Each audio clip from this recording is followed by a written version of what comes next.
Just can't. I want to. Just can't. Just don't feel right.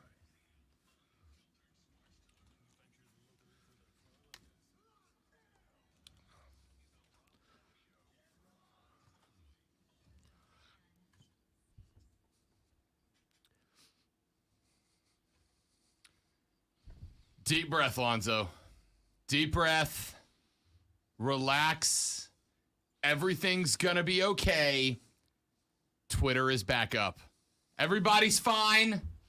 We made it through this long national nightmare. The catastrophe has been avoided.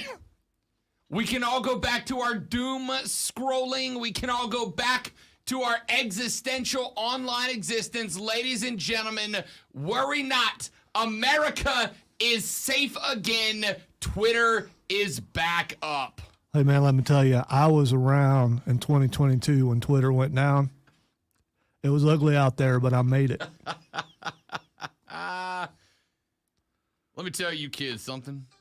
You know, many years ago, I was just trying to work. I was just trying to work, do my job, and then it hit. Then it hit the nightmare of nightmares, the horror of horrors.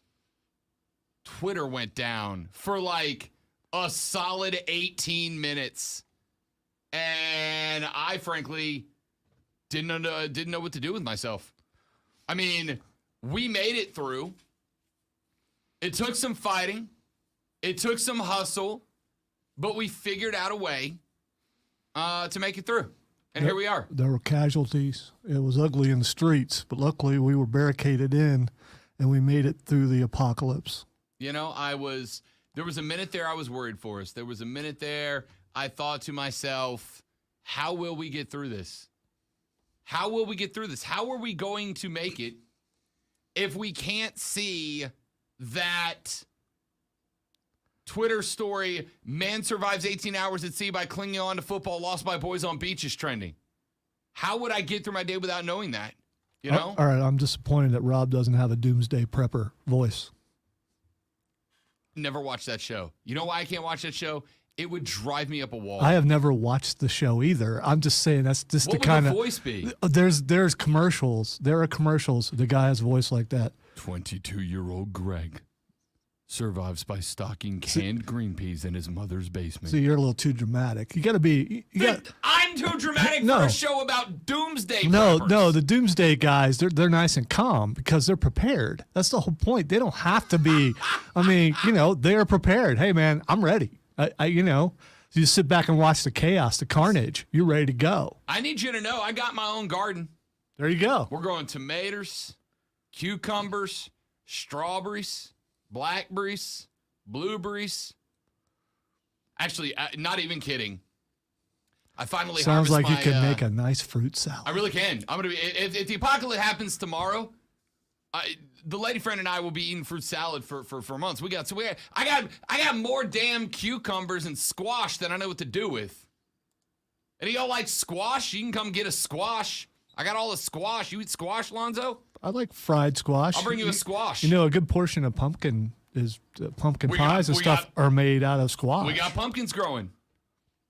I did. No, you're trying to set a record. Trying to make one that's like 1,000 pounds. I haven't ruled it out. The problem is you got to have like a big. It's got to be like one dedicated area for that, and I just don't have that patience. I did harvest my pepper bed the other day. Harvested my pepper bed. Harvested my pepper bed. That's you damn right I did.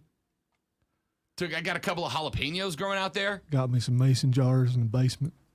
I've decided if I'm going to pickle my peppers. I think I'm going to pickle some peppers. I've never pickled peppers before, but I might pickle peppers. How many peppers would Rob Brown pickle if Rob Brown could pickle peppers? Today is going to be big. We've got, obviously, Rashad Beard joining us here at about 9:30. Rashad is out of the house today, so he's going to join us via phone. We got to go primitive on it. We got to go old First school Twitter, radio. now this? Yeah, I know. What is the world coming to? It's effectively a catastrophe at this point. Rashad Beard's going to join us on the phone coming up at just after 9:30 at 11:20. It's Thursday, and you know what that means. Means Rob and I are going to fight and argue. And Yeah, it's going to be literal Fight Club today. Yeah. Lonzo, just listen. Lonzo came into the office I today. showed my hand a little. I usually don't do that. Listen, Rob Brown has been getting his metaphorical rear end handed to him today. Not today, this week. Getting his rear end handed to him this week. And Lonzo woke up today and decided to come into the office locked, loaded, and ready for violence. It's like, hey, you know that thing I asked you to do yesterday and you didn't do it yet? It's like, yeah, dude, but it's 8:30 in the morning and I haven't had AC since Monday. Yeah, but this is more important than your problems, Rob. And then we're setting up for Fight Club. He tips his hand a little bit, tells me one of the topics on Fight Club in which he is just catastrophically wrong. And sets me up for like to just be aggravated for the next 2.5 hours until we get there. Peeps got my back, yo. I'm not worried. No, they won't.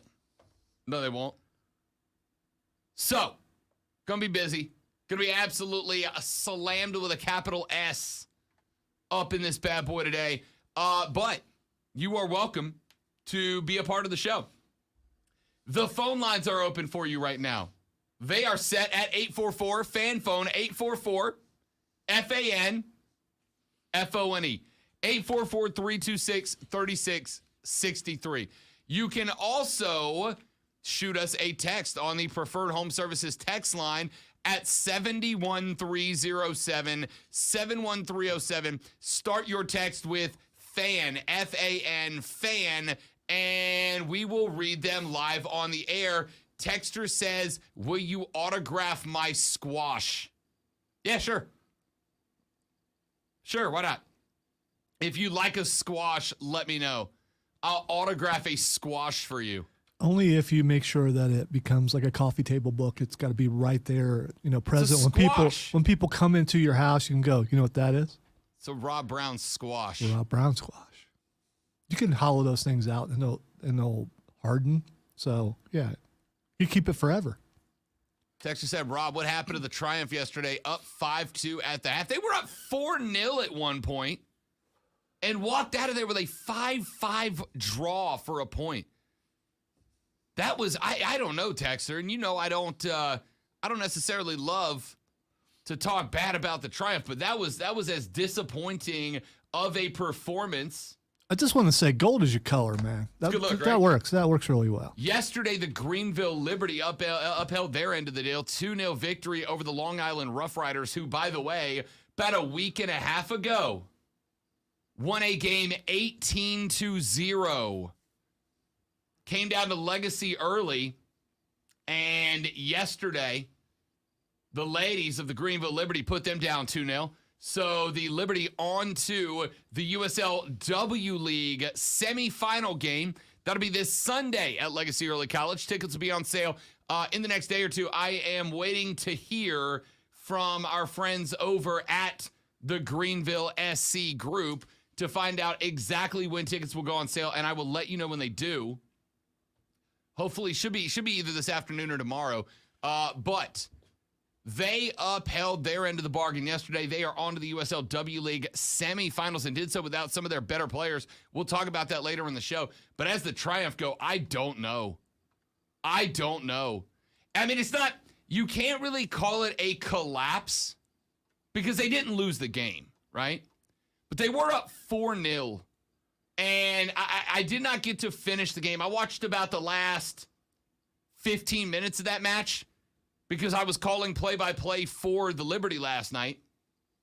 So I'm calling play-by-play for the Liberty. We're keeping an eye on the Triumph game so we can announce the scores to the Liberty audience as we go. I looked down at my phone calling play-by-play with like 10 minutes to go in the Liberty game, and I'm like, hey, the Triumph are up 4-0. What a good look. Then I get in the car. They're up 5-4. I got it. I'm listening to the call. I'm halfway home, and they're like, and there it is, the equalizer. Tormenta sneaks in the fifth. It's 5-5. Like, what? USL League One record amount of goals in a single game, and it's great that the Triumph are part of that, but I got a sneaky suspicion John Harkes is going to have some words for the boys at the next training session. You can't do that. You cannot go on the road and give up 4 goals when you're – and listen. Tormenta's a good team, right? These are 2 teams that are going to contest. They're going to be around each other late into the season. And you can't say, oh, you can't give up 4 goals because Tormenta gave up 4 goals too. What you can't do is build a lead of that side and of that size and then just completely collapse. And I'll rewatch that game today. I don't know if we just threw everybody forward and said bleep defense. Let's go see if we can get 9. Or if Tormenta just threw numbers at us that we weren't prepared for. What I do know is that I am sure the bus ride home from Tormenta last night was not exactly a pleasant one for the boys in green, and I'm sure Harksey had some words. I am also sure there's a bounce-back opportunity here, right? Championship teams, when something goes wrong, bounce back hard. And if the Triumph are going to prove that they are a bounce-back team, now's the time. Now's the time. Now's the chance. Now's the opportunity. We'll talk about that later on in the show. Got a lot more we're going to talk about. We mentioned Rashad Beard coming up here in about 20 minutes. Fight Club with Lonzo coming up at 11:20 this morning. All the things you need to know about combat sports, including, oh my gosh, that one. Are both Paul brothers boxing now, or is it just the one? They're both doing it, right? I don't know that Logan has retired from boxing, but he just signed a WWE contract. Like a fat one, too. So he's probably going to be pretty busy. So Jake's the one that's... Yeah, Jake still. And there is a Jake Paul story in Fight Club. I'm sure there is. He's actually going to fight a boxer. Is that the story? No, we talked about that I know we last talked about week. that. But my dude yesterday in a press, when asked about it, was like, he can't beat me. He can't beat me. I'm like, let me read your contract, dog. Yeah, I want to see the contract. Let me read your contract, bro. Make the contract public. Prove to me there's not a no knockout clause in that. Because if there is a fighter who puts a no knockout clause in his fight contract, he's not a fighter. If someone puts a no knockout clause, don't you just go to the body as much as possible till the other person just has to quit? Here's the problem with that. You can knock somebody out with body shots. You can. You can, if you bust a guy's kidney up, you ever been kidney punched? Yeah. I have not. Unfortunately, yes, I have. Yeah. Well, describe that pain. I can't. Yeah. Taking a shot to the kidney unprotected is like a kick to the boys. It is an undescribable pain. I have talked to professional boxers before that have told me that. You don't bounce back from that. That pain is indescribable. So we'll see. I don't know. I don't know that I believe that this is an actual fight, but it is the first time that Jake Paul is actually fighting a boxer. So that's good news. Fight Club at 11:20. Here's what I do want to talk about when we come back here in just a minute. I was looking at moments ago at Pro Football Focus's college football quarterback rankings. They ranked all the quarterbacks in the country for the 2022 college football season. I saw this. There's some outrage. There's a little bit of outrage. Especially from some people that I know. I'm not shocked why. Are you shocked why, listener? Oh, you don't know why? Well, allow us to elaborate. When we come back, there is a college football quarterback somewhere in the state of South Carolina who is ranked as the 3rd best quarterback in all of college football, ahead of C.J. Stroud of Ohio State. But which South Carolina-based quarterback is it? Dun, dun, dun. I'll tell you when we come back. He's Lonzo. I'm Rob. You're listening to the best damn sports show in South Carolina. This is the Rob Brown Show. This is the Fan Upstate.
All right, good morning, stream. What's up, ladies and gentlemen? Steven, yes, indeed. Good win for the girls last night.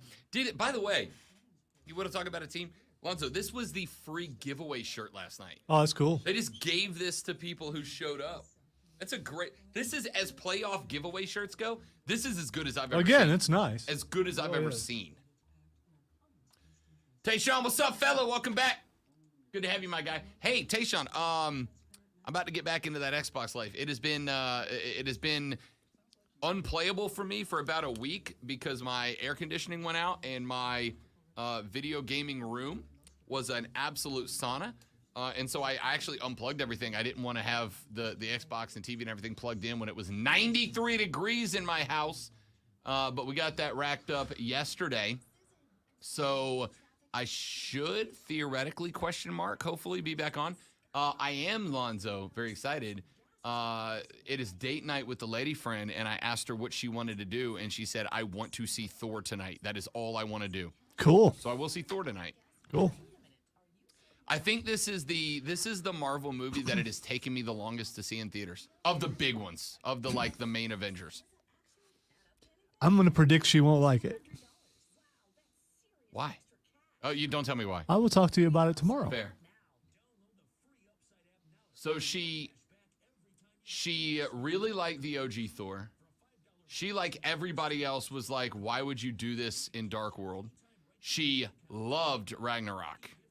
She likes Star-Lord and the Guardians a lot. Well, Ragnarok is still the best. Ragnarok's amazing. Yes. It's not the best.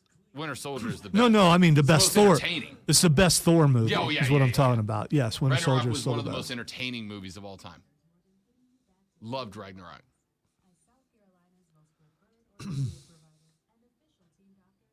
I think what TD is like Jim Carrey, funny but can go too far. Well,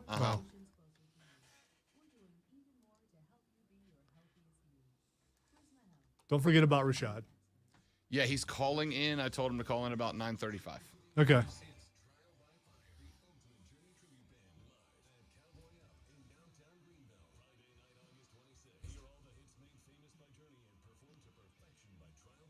Texter said, wait, there's a women's soccer team named the Rough Riders. This is why I can't read the text on the air all the time. I'll read them on the stream, though.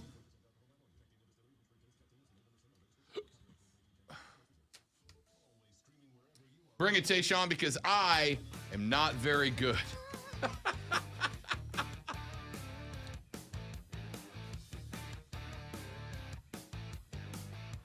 Is it easy for you to admit when you suck at something? To recognize and admit it. All right, here's the thing.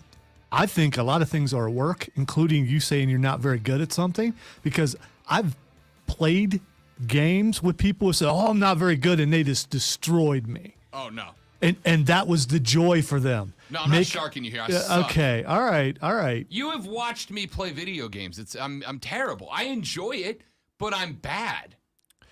I will just say to prospective people who are going to possibly play something with you, don't buy it at first. He might actually be that bad, but no, I am.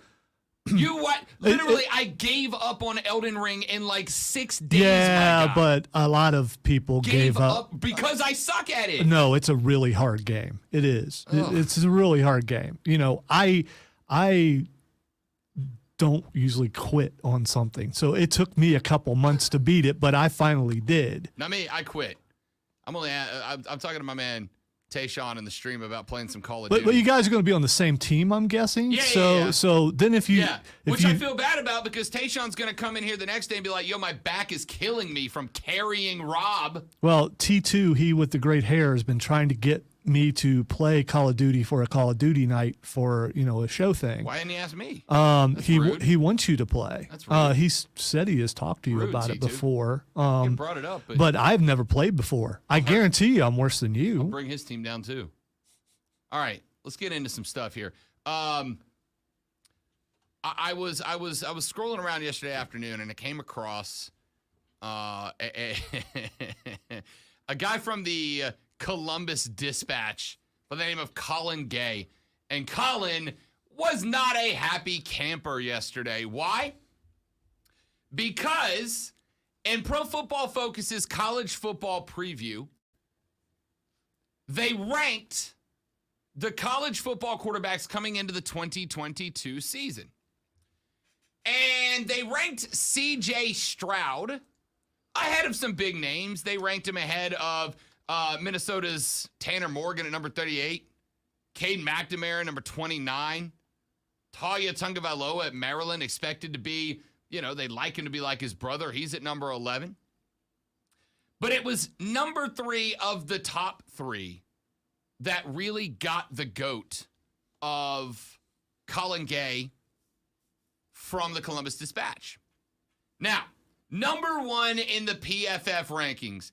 Exactly zero surprise that it's your reigning, defending, undisputed Heisman Trophy winner, Bryce Young of Alabama. No shock on that one. Yeah, right? and no real complaint about it either. Yeah.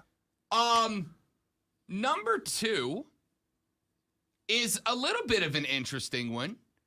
Caleb Williams at USC. Now, it's interesting because remember, Caleb Williams is a transfer in his first season at SC. Now, that's not why it's a surprise, right? What's a surprise is that Caleb was not the starter last year. He had to take that job away from Spencer Rattler at Oklahoma.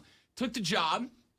Remember, he was in Lincoln Riley's offense. Well, Lincoln Riley left. Lincoln Riley went to USC. That's where Caleb Williams is now.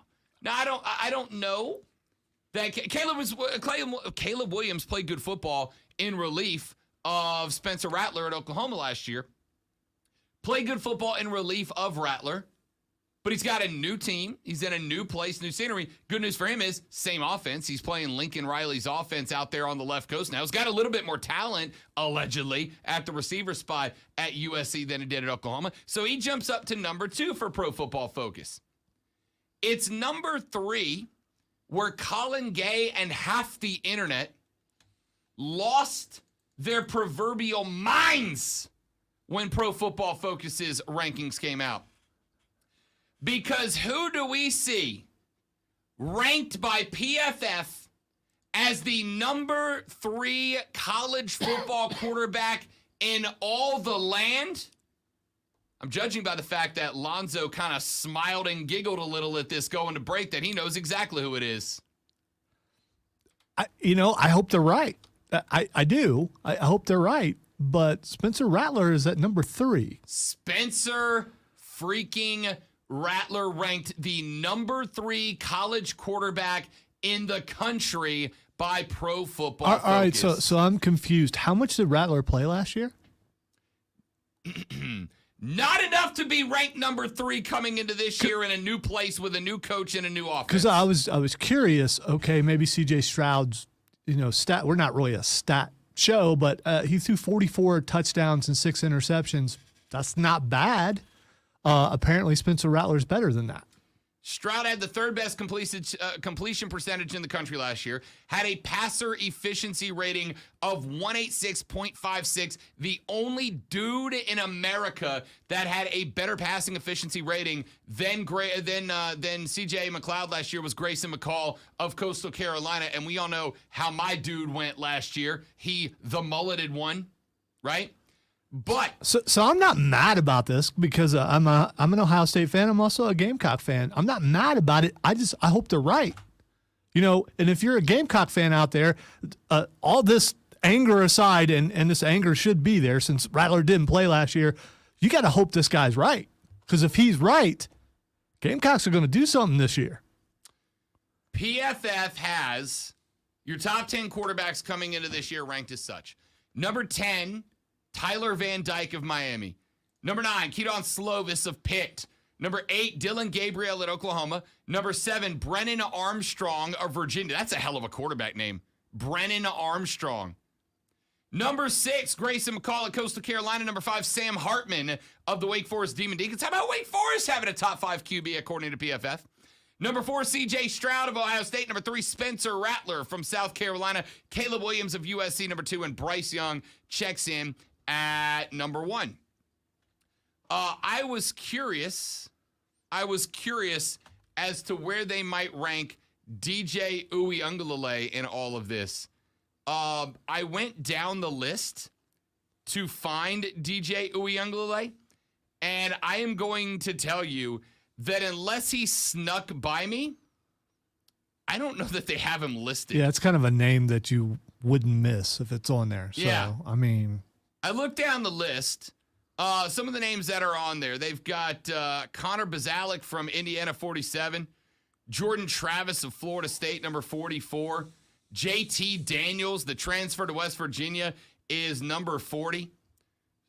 Stetson Bennett, Georgia Bulldog National Championship winner, is all the way down at 34. Bo Nix, former Auburn QB, now at Oregon, is number 31. Anthony Richardson, expected to be the starter at Florida's number 31 spot behind Caden McNamara of Michigan. Michael Penix Jr. falls down to 27. Talk about a guy that had high expectations that just hasn't been the dude. so how accurate is this list from year to year? I'm curious. I mean, because if it's fairly accurate, it bodes well for South Carolina. If it's kind of like preseason polls, it's just, I mean, how is this compiled? Is this one guy's opinion? PFF said, and this is, I think it's the article that has the rankings is written by Anthony. How would you pronounce his name? Tresh. Because a lot of people are calling it trash. It's trash. Yes, it's trash. Anthony Tresh It's posted just this. a bunch of trash right there, isn't it? He said, note, this has nothing to do with pro potential. Top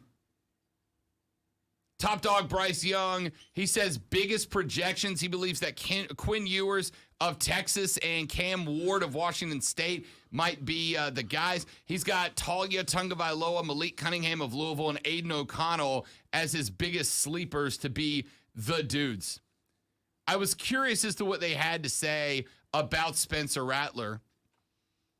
And unfortunately it's behind a paywall, so I couldn't see it.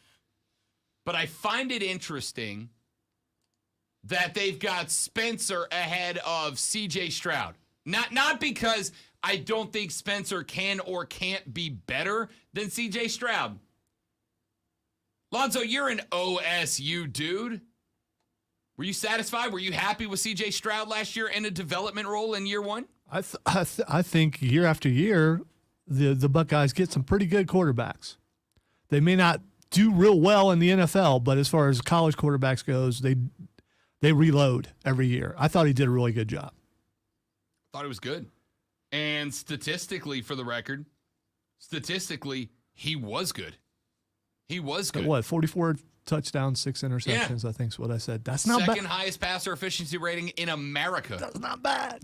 So to have PFF, right? Because here's the thing. I've already got the text and the tweets coming in going, what a hot take from these guys. And I completely understand All right, that. so maybe they dropped him because of the receiver core he had last year. He did. Have a really good one. And also, classically, Ohio State reloads at receiver. Yep. And they still have Njigba, and they've got some other guys who coming up behind Olave and the other one.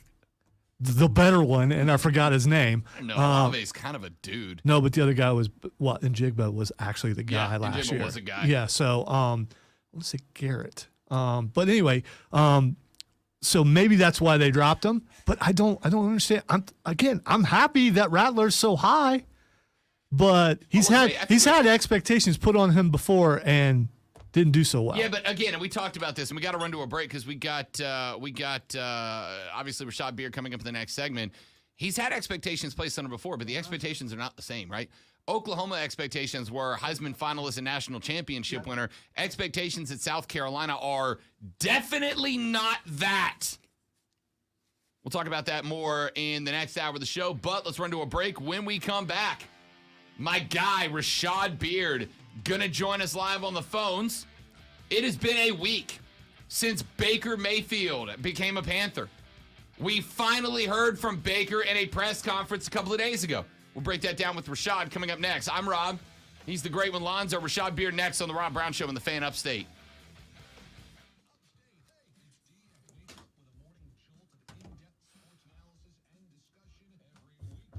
So maybe Rattler could be that good. I mean, he could. Is he going to be 44 touchdowns and only 6 interceptions? Good. I hope so.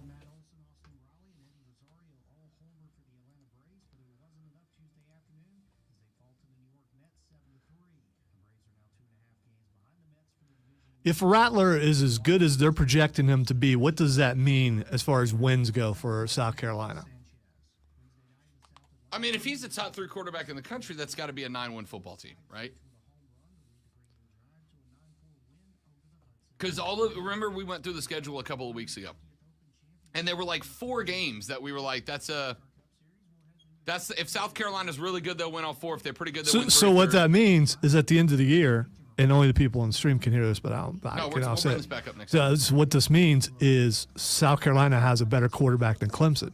According to Pro Football Focus. According to Pro Football Focus. So what does it mean for that game? Doesn't mean the rest of the team is that.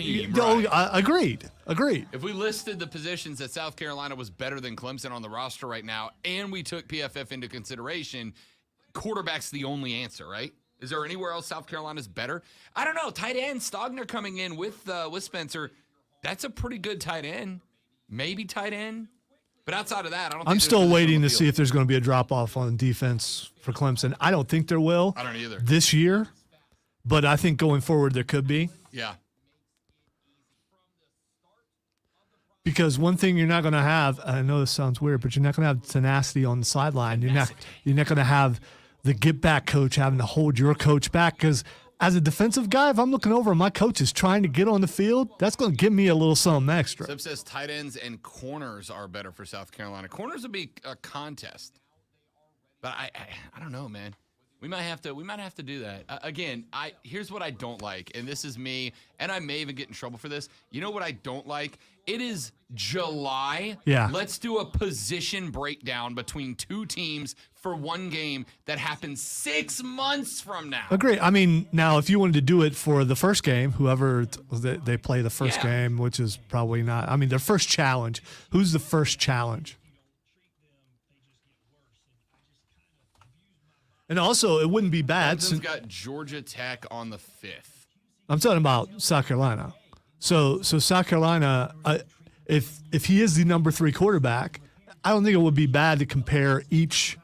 South Carolina's first real game will be September 10th when they take on Arkansas. All right, South Carolina is Rattler better than Rattler's the number 3 team in the number 3 quarterback in the country. South Carolina needs to be Arkansas. Arkansas is not going to be bad. I was going to say, is Rattler a better quarterback than the Arkansas quarterback? I mean, because we're talking about quarterbacks, so comparing Rattler to the other quarterbacks across the way, I don't think that's a bad thing to do. Who is Arkansas going to be starting this year? Quarterback. See, the fact that you're asking that, that would mean possibly. Arkansas is not going to beat you with a QB. They're going to beat you running the football.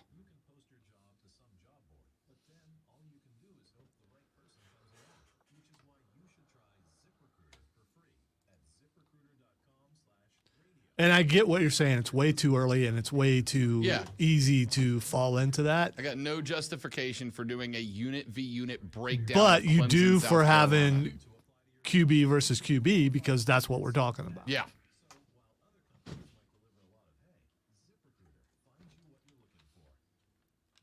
And I want him to be the number 3, but do either one of us believe he's the number 3 quarterback in the nation? I think C.J. Stroud should be at least number 2. C.J. Stroud should be ahead of Spencer Rattler. I got no problem going with that. But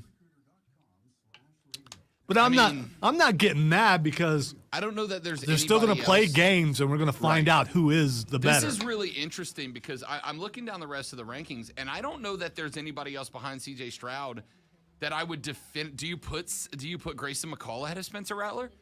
Grayson McCall had unbelievable numbers last year, but Rattler didn't really play. Right, but isn't that part of the argument? I suppose. Now, in fairness, the only person who beat Spencer Rattler out for the job is the guy who beat him out in his rankings too, right?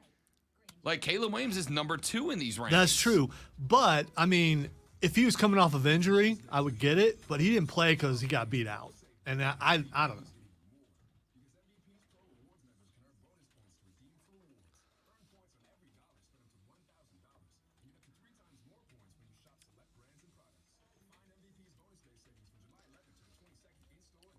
If he's as good as pro football is projecting, then things are going to get really exciting around here.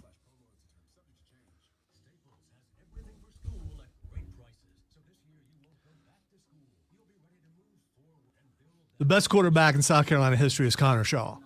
If he could be anywhere near as good as Connor Shaw or better, it'd be awesome. He can be better than Connor Shaw. He has the talent to be. Does he have the headspace?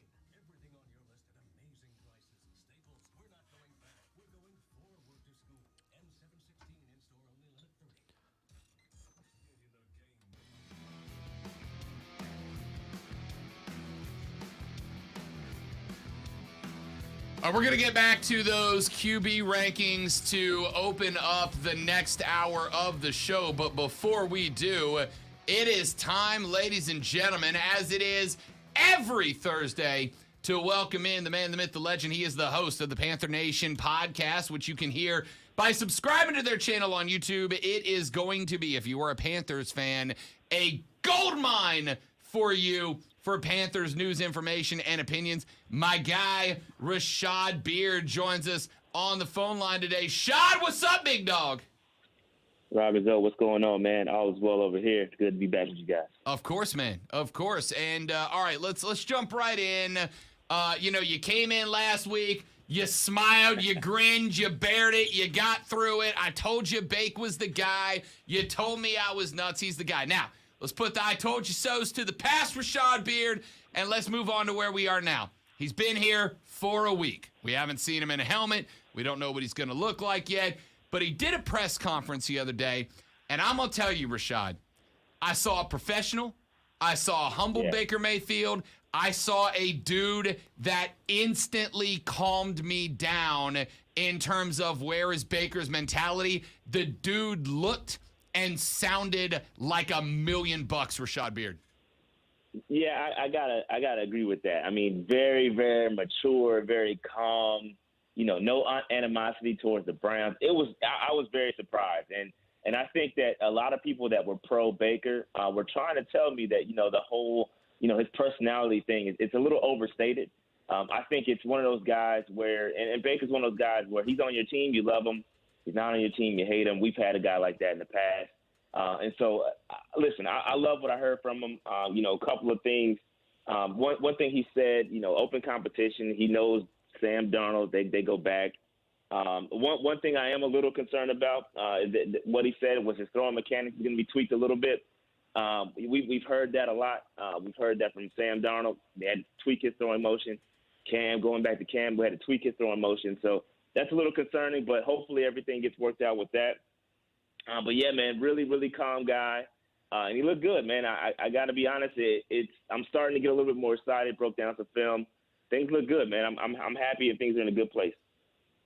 We talked about Baker Mayfield before he got traded, and obviously the question was, what's his mentality? What's the mindset after this whole ugly scenario played out in Cleveland? And look, you and I both know, Rashad, we've seen it 1,000,000 times, that players can go out there, and if they got to be on camera for 5 minutes, they can fake it. They can keep it together. They can smile through it and put on a show, no doubt.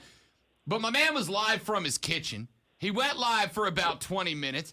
Every reporter, it felt like to me, was trying to get emotion out of Baker Mayfield, was poking, was prodding. Hey, are you expecting to be the starter? Hey, week one, when you line it up, are you expecting to kind of wag the junk at Cleveland a little bit? And he never broke, man. And I know it's not saying this is going to make him a good quarterback, but check mark number 2 on the good quarterback list. Number 1 is, does he have the talent? And number 2 is, does he have a good head on his shoulders? And for a dude that could have absolutely taken sniper shots at the Browns and we all would have understood it, an absolute professional. Yeah, and I think and that's how he should conduct himself in front of the media. There's one way to do it, but when you get on that field, you best believe Baker Mayfield is he's gonna tap into some of that the little shystiness in him. I definitely think that's gonna come, and that's how he's supposed to do it. Leave it on the field, let the play speak for itself, and I'm proud of him. That's one thing that I was a little concerned about. I've heard him on other interviews he said, he's been pretty calm. He's never like really took shots at him, but you can tell it bothers him. He feels disrespected by the Browns. He said it on another podcast. And so I feel like, he's definitely going to come out. And believe me, week one, they might be some junk wagon on week one against the Browns, because he is definitely – he plays with it. He plays with it. And I think he conducted himself very well when he did the press conference. But best believe on the field, he's gonna have that dog in him, and I'm looking forward to it. Without a doubt. Without a doubt. Listen, I respected the way he handled that press conference. I liked it. At the same time, if Bake comes out and just goes bananas on the Browns, I'm all in. All right, let's get to let's talk. And I know it's way early, but postseason. Let's say Baker Mayfield comes out and has a year, right? Let's say he comes out and has a year. Let's say Baker Mayfield comes out, and let's say he puts up numbers similar to what he's done the last couple of years. He gets right at just over 4,000 yards. I mean, he was a 22-9 TD to INT guy in his last effort. Baker's put up numbers, so if he has that type of year, maybe not exactly walking into a Hall of Fame discussion, but good enough to justify being inside the top 5, 6, 7 QBs, is Carolina in a position to bring him back if there's a bidding war for free agent Baker Mayfield? Would he be the guy that Carolina accepts as a face of the franchise? Yeah, that's going to be really tough. It's going to be tough because right now, and obviously, as you as a Saints fan know, the cap is essentially a myth. You can do a lot of things with the salary cap, but as of right now, the Panthers are $30 million over the cap, and we're currently $30 million under. Well, we're over the cap for next season, under the cap for this season. We can roll some of that cap over into next season, but it's going to be really difficult, especially if you're talking about top 7 playing Baker Mayfield. Like, that's going to command a lot of. You're talking about $35, $40 million a year. And I don't know. I think it's a good situation to have, right? We haven't been in that situation, but I think you can definitely – it can be done 1,000%. Like I said, you can play with the cap. But I look at it – I don't really look at it like that. I try not to project too far out because, like I said, it can definitely be done. We can fit Baker Mayfield on the cap. You can make the cap work for you. But also at the same time, if it doesn't work out, we have Matt Corral waiting in the wings developing. So either way you look at it, I think the Panthers are in a good scenario. These are one-year deals with Baker Mayfield and Sam Darnold. Both of them have one-year contracts. So if it doesn't work out and they're trash, we can move on. We have Matt Corral waiting in the wings. But if it does work out with Baker, we can extend him. So it's a good situation to be either way. I'm looking forward to it. Listen, I think Baker's going to have if he can stay healthy, the shoulder's fine, I expect Baker to be I hope he's going to be a top 15. I'm not asking much. And I don't think it's going to take much for this team to be successful. He's safe with the football. He's not reckless. And I think that, if he can bring that same play he brought in Cleveland in 2020 when he was healthy to Carolina, I think we're going to see some good things. And I think no matter what his individual play is, it has to boil down to victories, right? We have to get the wins. And I keep saying that wins, wins, wins. That's what matters. No matter what he does individually, we have to get these W's, and that's most important. Rashad Beard is the host of the Panther Nation podcast. Find them on Twitter at Panther Nation PC, but make sure you subscribe to their YouTube channel. We talked a little bit about it last week. We've had some time to think about it now. We know that Robbie Anderson has had his things to say about Bake coming over. We haven't really heard all that much from anybody else, from DJ Moore, from Christian McCaffrey. Of course, when Darnold came in last year, McCaffrey went running to invite him to dinner, to bring him out to his training grounds, et cetera, et cetera. Have we just missed? Has there been any talk? Has there been any sound bites from any of the other offensive playmakers for the Panthers? Because it's really kind of been, outside of Baker's press conference, relatively quiet from the rest of the offense in terms of reactions to the new guy. Yeah, I think it's just the timing aspect of it. If you look at it right now, the guys are down. They're getting prepared for training camp. So you may or may not look at guys saying, hey, let's meet up because I'm, taking my break before things get ramped up. Because once training camp comes, there's no more breaks. It's here. It's all the way through to week 17, right, or week 18. So we've got a long way to go. But I think that, I did hear, Baker's trying to organize some something with the skilled players before training camp. We'll see how that goes. Like I said, guys have plans. They're off on vacations, doing what they need to do. So it's just I think it's a weird time, and that's why I was kind of like on the fence about him actually going down, because you're doing this right before training camp. It's not the ideal time to sign a potential starter in the league. It's just, you have OTAs, you have the chemistry building time, and now you bring in a training camp. Now, he is a vet. He doesn't need that much time, but from a chemistry standpoint, it would have helped getting him before OTAs and all that stuff. I just think it's a timing thing. I think they'll get it right, and I have not heard anything as far as sound bites. I know Robbie Anderson did tweet that he was, everything is cool with him and Baker. It's no big deal. I haven't heard anything from Christian. Haven't heard anything from DJ Moore. Only thing I've heard was on Baker's side with him trying to organize, them getting together, the skill players. And I think Sam Darnold was helping him with that. Sam Darnold was putting him in contact with folks. So I think that it's going to get worked out, but I haven't heard anything. Rashad Beard is the host of the Panther Nation podcast. He joins us every single Thursday here on the Rob Brown Show to talk Panthers football. We saw the undrafted Davis Cheek, the Elon QB, get waived. We've still got Mayfield, Darnold, and PJ Walker on the roster. Will Walker stay on? I mean, we've seen Matt Rule carry 3 quarterbacks pretty much his entire tenure. Is that stay the same? Are we going to see PJ Walker remain on the roster, or will something else go down? Or does it all hinge on Sam Darnold? No, I think Sam is going to stay, and I think that's just I have no inside knowledge. That's just a gut feeling that I think they're going to play with both of those quarterbacks, because you never know with injuries. I think they're going to keep both of those guys, and Matt Corral is going to stay, obviously, and develop. So he's not going anywhere. I do think PJ ends up with the short end of the stick here. I think he's going to get cut, and I think he's going to end up maybe on a practice squad or something like that if he can pass through waivers and whatnot. He's a talented quarterback. I like PJ. Maybe he goes somewhere else, but I think he's the one with the short end of the stick here. All right, last question, and then we'll turn you loose, Rashad Beard. How does Baker fit in with Ben McAdoo's offense? He has always been, McAdoo, a guy who loves drop back quarterbacks, a guy that likes spreading out the defense with 3 wide receiver sets, but he doesn't necessarily play the long ball unless it's there. Do you think that Baker's style of play that we've seen him be successful with in Cleveland translate to what Ben McAdoo and Matt Rule are going to want to do? Yeah, I think it's going to translate. I think when you turn on the film, and I did a good, bad, and ugly video on Baker Mayfield. I didn't really break down the film like frame by frame, but I did take a look at some plays. And I think Baker's going to take what's given to him. I think he loves his tight ends. And if you're a fantasy guy, I think you might be able to get Ian Thomas or Tommy Tremble way down late in the rounds, and it could be definitely it could work out for you because he loves his tight ends. And I think he can, get it to the tight ends. And I think he's going to take what's given to him. He likes getting it to the running backs as well. Kareem Hunt has a lot of catches.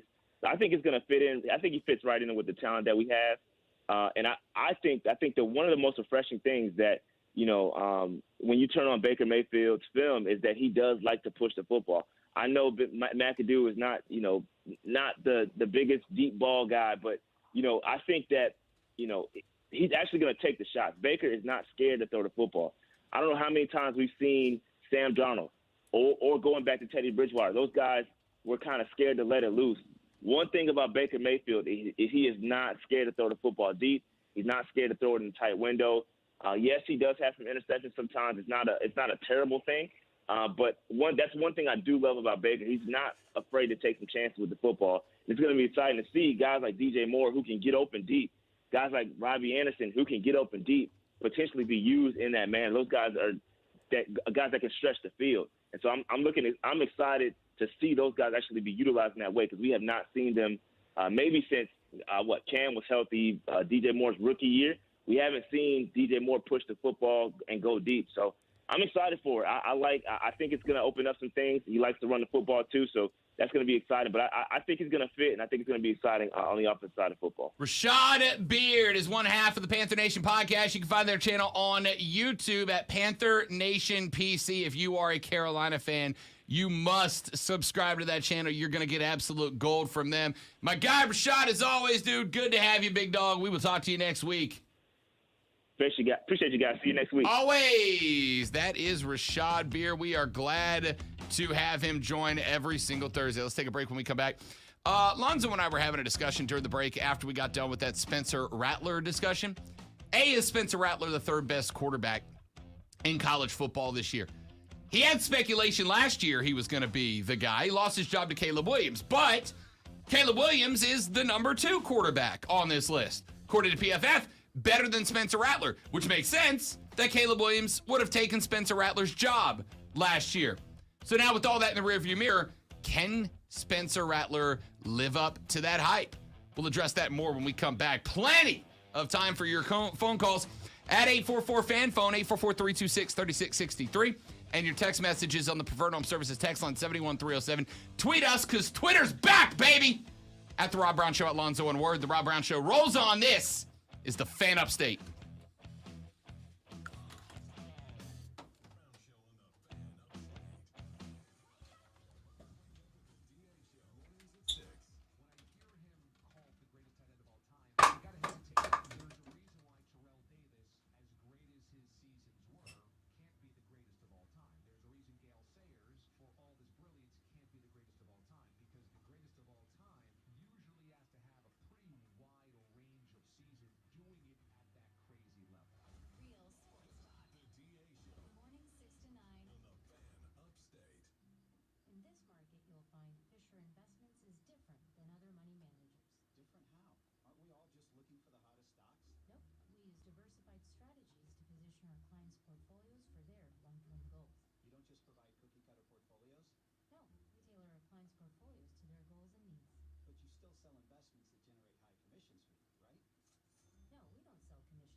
Nailed it.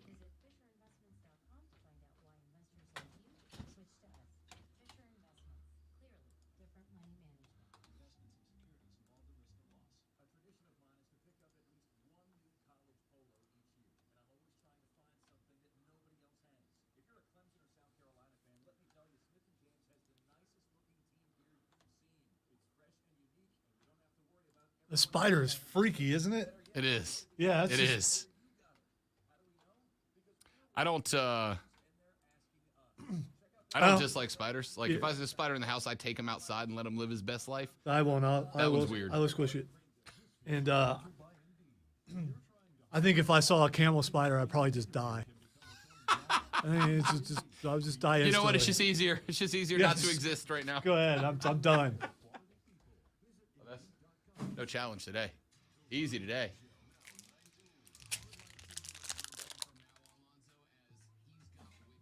This is a great promo.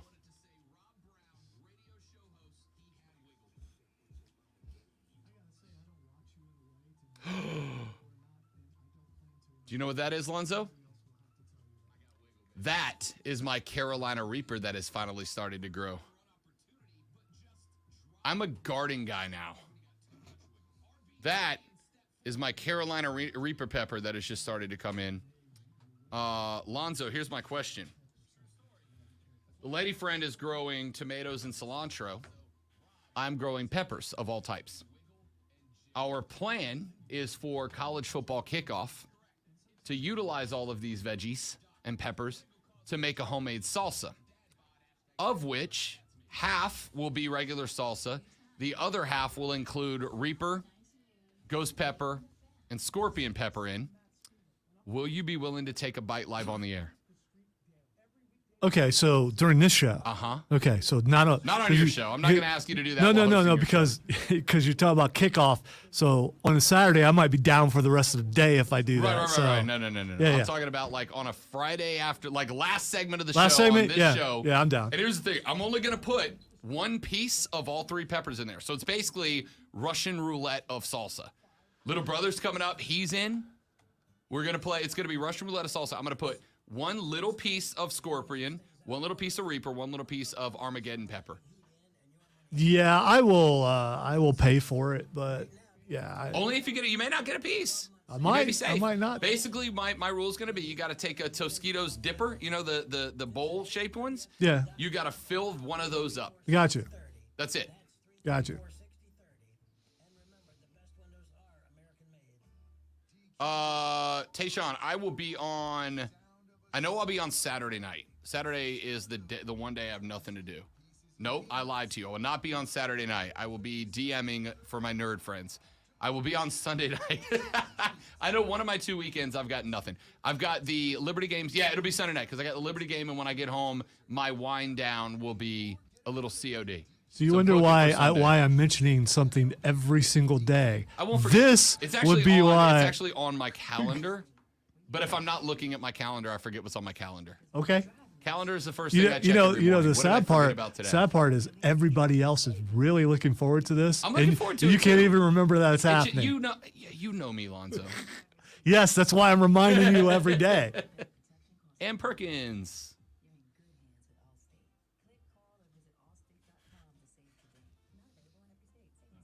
Oh my. I don't know why that scared me. I don't know. He came in the door nice and slow. Gently Yeah. and opened the door slowly, and it still scared me. Hey, buddy. Boo! Yeah, I'll do that next Yeah, time. you might as well do that next Get time. the LOLs out. My God. Yeah, he's gonna be. You just ruined him for the rest of the show, by the way. Because My heart rate. I was gonna say he's got adrenaline now. yeah, My heart rate but is spiked. it at doesn't this do- moment in time. I wish if I was wearing my watch, it'd be like, "Are you meaning to work out right now?" What's up?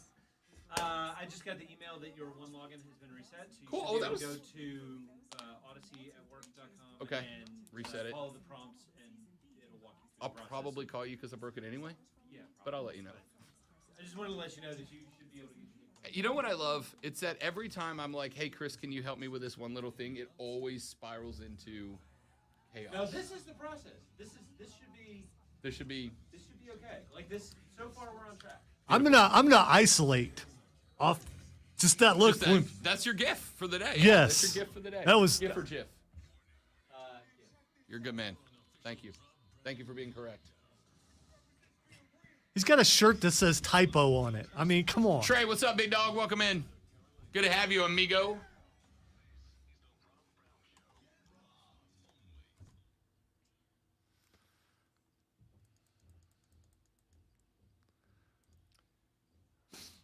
You know, you've got me to where I have to be careful everything I do now. And now I've just witnessed something that was just, and all the people on the stream, which you can check us out In on the case you stream. thought I was making it up. Yeah, it's just, that was ugly, man. Listen, A lot of fun to watch, though. Rob Brown goes 6'3", 250. All right, I ain't a little guy. I'm not buff by any means. But I have had a number of people. Rob Brown is no beef. I am no beef. Rob Brown has had a number of people in the moment be like, "Dude, I would not want to tussle with you. You're a big boy." I'm a big boy. I go 6'3", 250. All right. Again, I'm not jacked, but if I throw a punch, it's gonna have some. It's just gonna have ass behind it, because that's all I got. Well, right? sometimes that's enough. Yeah. You're catching, even if you're catching 250 pounds of momentum behind a fist. If you can manipulate that junk into some power, Yeah. I mean, you know. Yeah. If I can turn some wiggle into 6'3", 250, you don't mess with that unless you're bigger than 6'3", 250. But, and Lonzo, when I told him this thing, like, I don't know if he thought I was joking or like didn't take it seriously. I jump scare like a, Yes. Captain America Chris Evans down the hall just came in to tell me, because I got a new phone yesterday, all right? I upgraded. I'm still a Pixel guy. Get off me, iPhone cultist. I will not join your group, Weirdo. all right? Weirdo. I will not join your weird cult, iPhoners. Anyway, look at James Gilstrap coming in. You can't teach that. Correct. Chris Evans, you know what Captain else you America. can't teach? SAWFT. Correct. Chris Evans, Captain America down the hall, comes in because I got the new phone. And the way our the way our system is automated, if you want to do anything in the system, it's got to be authenticated two-step via your phone because, you're going to take more care of your phone than like anything else in your life. And so because I got a new phone, I got to go through the whole process. And because Big Brother needs to know where you are at Correct. all times. So Captain America Chris Evans down the hall opens the door to tell me, hey, man, like the next step of the process is ready. When you get off the air, you got to go to this website and log your phone in, yada, yada, yada. He opens the door while we're on break and just goes, hello. That's all. No, he he said knock, knock. Knock, knock. That was it. He said knock, knock. I can't even remember. It's a blur. He opens the door and he says, knock, knock. And he doesn't yell it. He doesn't go, knock, knock.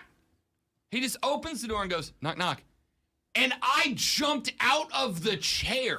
And see, what I did is I laughed at me. I thanked God. Like a jerk. I thank God that something that used to be right in front of me is not there anymore, because that glass would have been empty. That would have been gone. That would have been the moment that we feared for a really long time, because you hit the table hard multiple times because it scared you so bad. And it wasn't like he Kramered into the room. No. I mean, he quietly and he didn't sneak into the room either. And if Rob was looking at me, I made eye contact when he walked in before he even said anything. Nothing. And it just nothing. I am not, I don't want to say sneaky, I want to say stealthy by nature. And it's all I can do to not scare Rob every day. And I really want to. Now, in fairness, 90% of our work time, 75% of our work time together between Alonzo and I is shared in the Fortress of Nerditude, right? We're in there for an hour to an hour and a half before the show. And we're in there for 2 to 5 hours, depending on the day after the show. But Lonzo, when Lonzo walks, I can hear Lonzo coming down the hall. You can hear me coming down the hall. You can hear everybody except Stone Man and the boss walking down the hall. So there's very little opportunity to scare me. Chris opened the door, and I nearly needed to change my britches. All right, so here's the thing. You were deep in thought about something, because we were having a conversation. You were deep in thought. When you're deep in thought, you like look at the it's a table, I guess. You were looking at the table and you were thinking. I could see you were thinking. So you weren't expecting another voice. So I get why it startled you a little bit, but that was a little extreme. So I think your reactions to that is almost as loud as your sneezes, and which are very loud, by the way. But see, he's ruined for the rest of the day. I tried to explain to Chris, he's ruined for the rest. Once he gets jump scared, he's just done. I mean, it's just the day is finished. All right. Please don't tune away, because I'll step up my game. No, we'll the be show's good because I'm just good. on an adrenaline spike. The show's going to be louder now than it was before, which is hard to imagine. Also, in the next hour, when he's coming down from that adrenaline, I'm going to bring it back, so we're good. Spencer Rattler, according to Pro Football Focus, is the number 3 rated college football quarterback coming into the 2022 season. The only 2 guys that are ranked higher than him are Bryce Young, which makes sense. Bryce just won a Heisman Trophy this year, just played for a national championship this year. And ranked 1 spot ahead of him is Caleb Williams, the new quarterback at USC, the old quarterback at OU, Oklahoma. Of course, Caleb Williams was the quarterback at OU because he took that job away from Spencer Rattler, who was struggling a little bit before Caleb stepped in and removed Spencer as the starting quarterback for the Boomer Sooners last year. Lincoln Riley, former head coach of Oklahoma, makes his move. He is now over at USC. Caleb Williams followed him there. Bingo, bango. Here's your setup. Spencer Rattler transfers out of OU. He ends up with Shane Beamer, a guy who helped recruit him to Oklahoma at South Carolina. Caleb Williams, who was a starter at Oklahoma when Oklahoma lost Lincoln Riley, decided to follow his head coach to USC. Now those guys are ranked 3 and 2 on Pro Football Focus's college football quarterback rankings for 2022, respectively. So,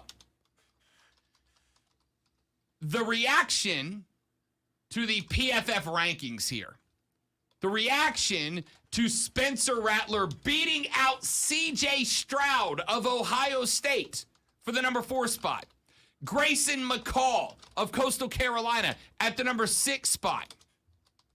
The reaction has been, frankly, two-sided, right?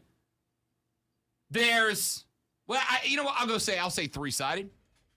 There's absolutely no damn way. There's probably not, but I'm optimistic. And then there's, hell yeah, this guy is an absolute game changer.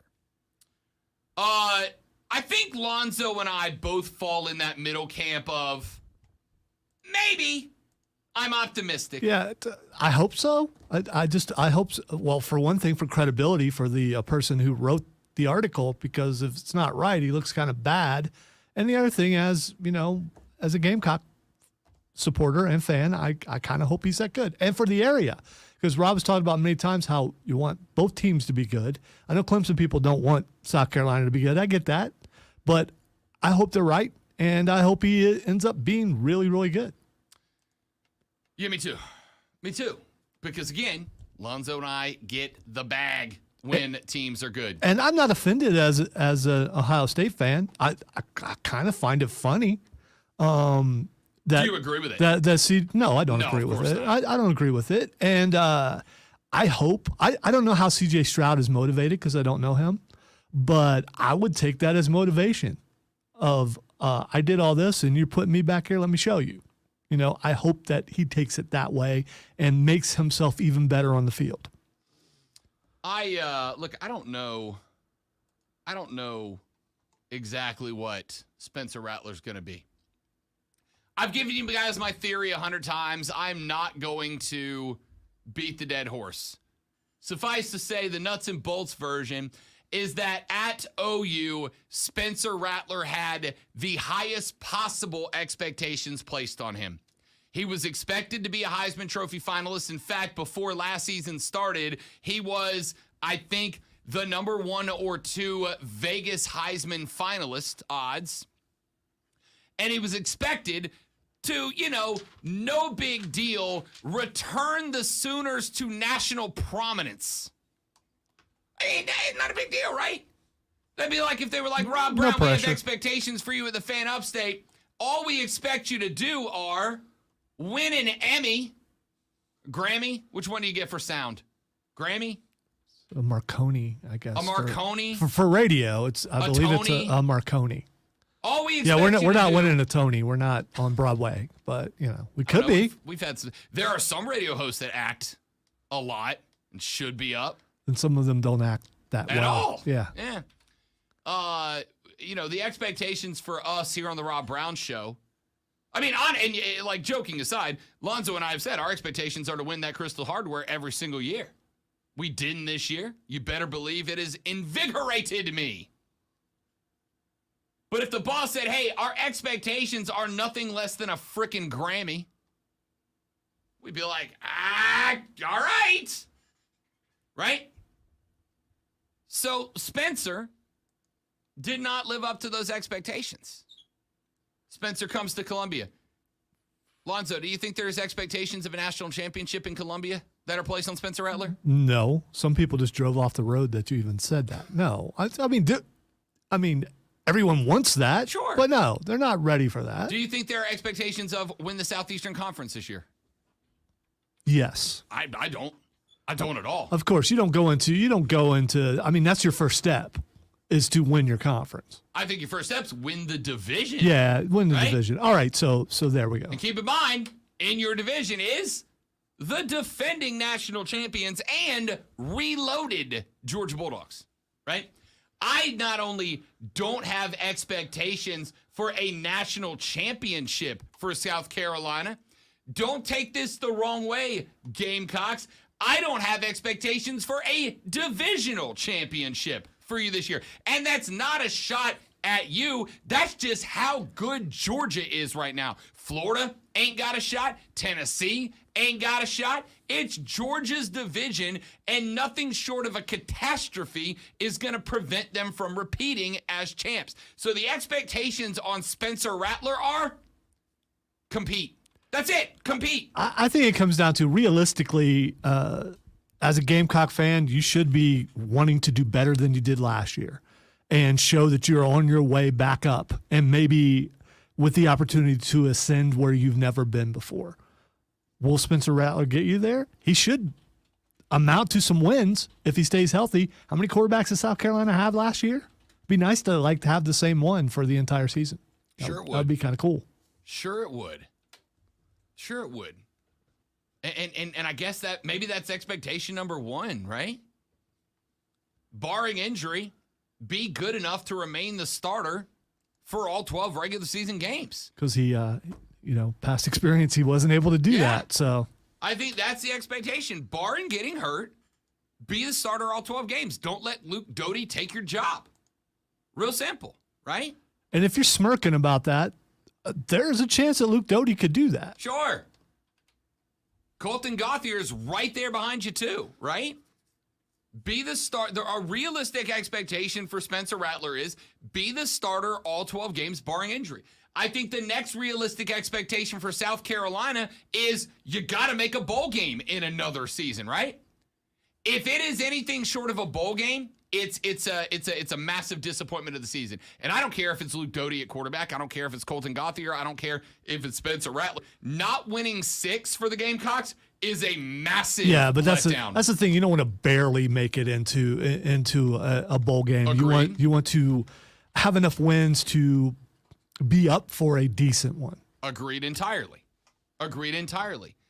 I mean, you want to have a bowl game clinched before you play Clemson, obviously, right? You don't want to be going into Clemson going, we got to beat this team. Because I got news for you, and we were talking about this. We had off the air, Lonzo and I were going, all right, what was it? How did you phrase it? If Spencer Rattler is ranked this high, this much higher than DJ Uiagalelei by Pro Football Focus.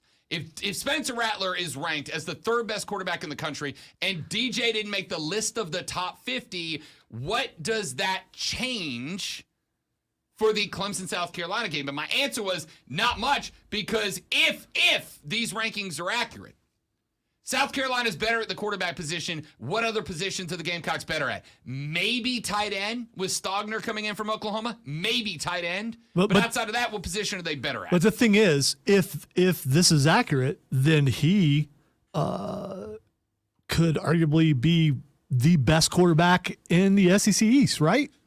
I mean, if this is correct, and he's so, the best quarterback with the exception of Bryce Young in the conference. Yeah, so everyone that he plays, he should be better than, if this is accurate. Again, correct. 100% correct. The rest of the team is not there, Right. but still. And we don't know that he is either. Correct. And again, these rankings are subjective opinion, right? I genuinely think Spencer Rattler, if the problem for Rattler at OU was pressure, if the problem for Spencer Rattler was that he was not in the right head spot, you're hoping getting bench humbled him, right? We all saw the video that went around of him at high school where he was getting into it with his teammates where they're like, Spencer, how come it's always everybody else's fault? It's never your fault when things go bad. Never. You hope that this humbled him up a little bit. You hope that this got him to sit down and reflect and look at the mirror and go, hey, maybe it's me, right? And if that's the case, I think there's a chance Spencer Rattler is really good. Would I have put him as the number 3 quarterback in the country? No. All right, I would have put him behind C.J. Stroud. I don't know that I wouldn't have put him behind Grayson McCall. Seb on the stream says Rattler had almost the same stats as DJ last year. Is that good or is that bad? Look, he lost his job. Right. He lost his job. Now, let's point out, because I do want to hit both sides of the coin to the best of my ability here, right? To the best of my ability, I would like to say that he did lose his job. Who did he lose his job to? Caleb Williams. Caleb Williams is ranked where on this list? Ahead of Spencer Rattler. So, if I am, and I will admit here, Lonzo, that I am making the most silver lining argument that I can make. Let me make the argument of the Gamecock fan here. Spencer Rattler is still good. Yes, he lost his job last year, but he lost his job to a guy that is ranked above him on this list. He lost his job to a guy who is number 2 or 3 on the Vegas lines to win the Heisman this year, right? He was ranked just behind the guy he lost his job to, but the guy that he lost his job to,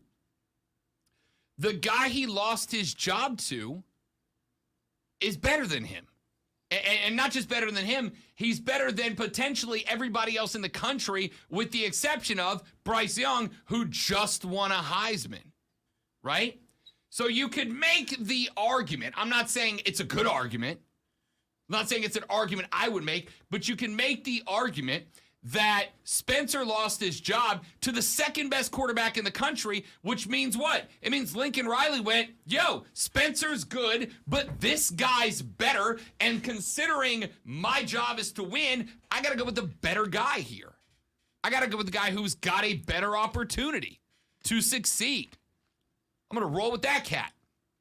And that's what he did. So, yeah, Spencer lost his job. But he lost his job to, in the same rankings, the second best quarterback in the country.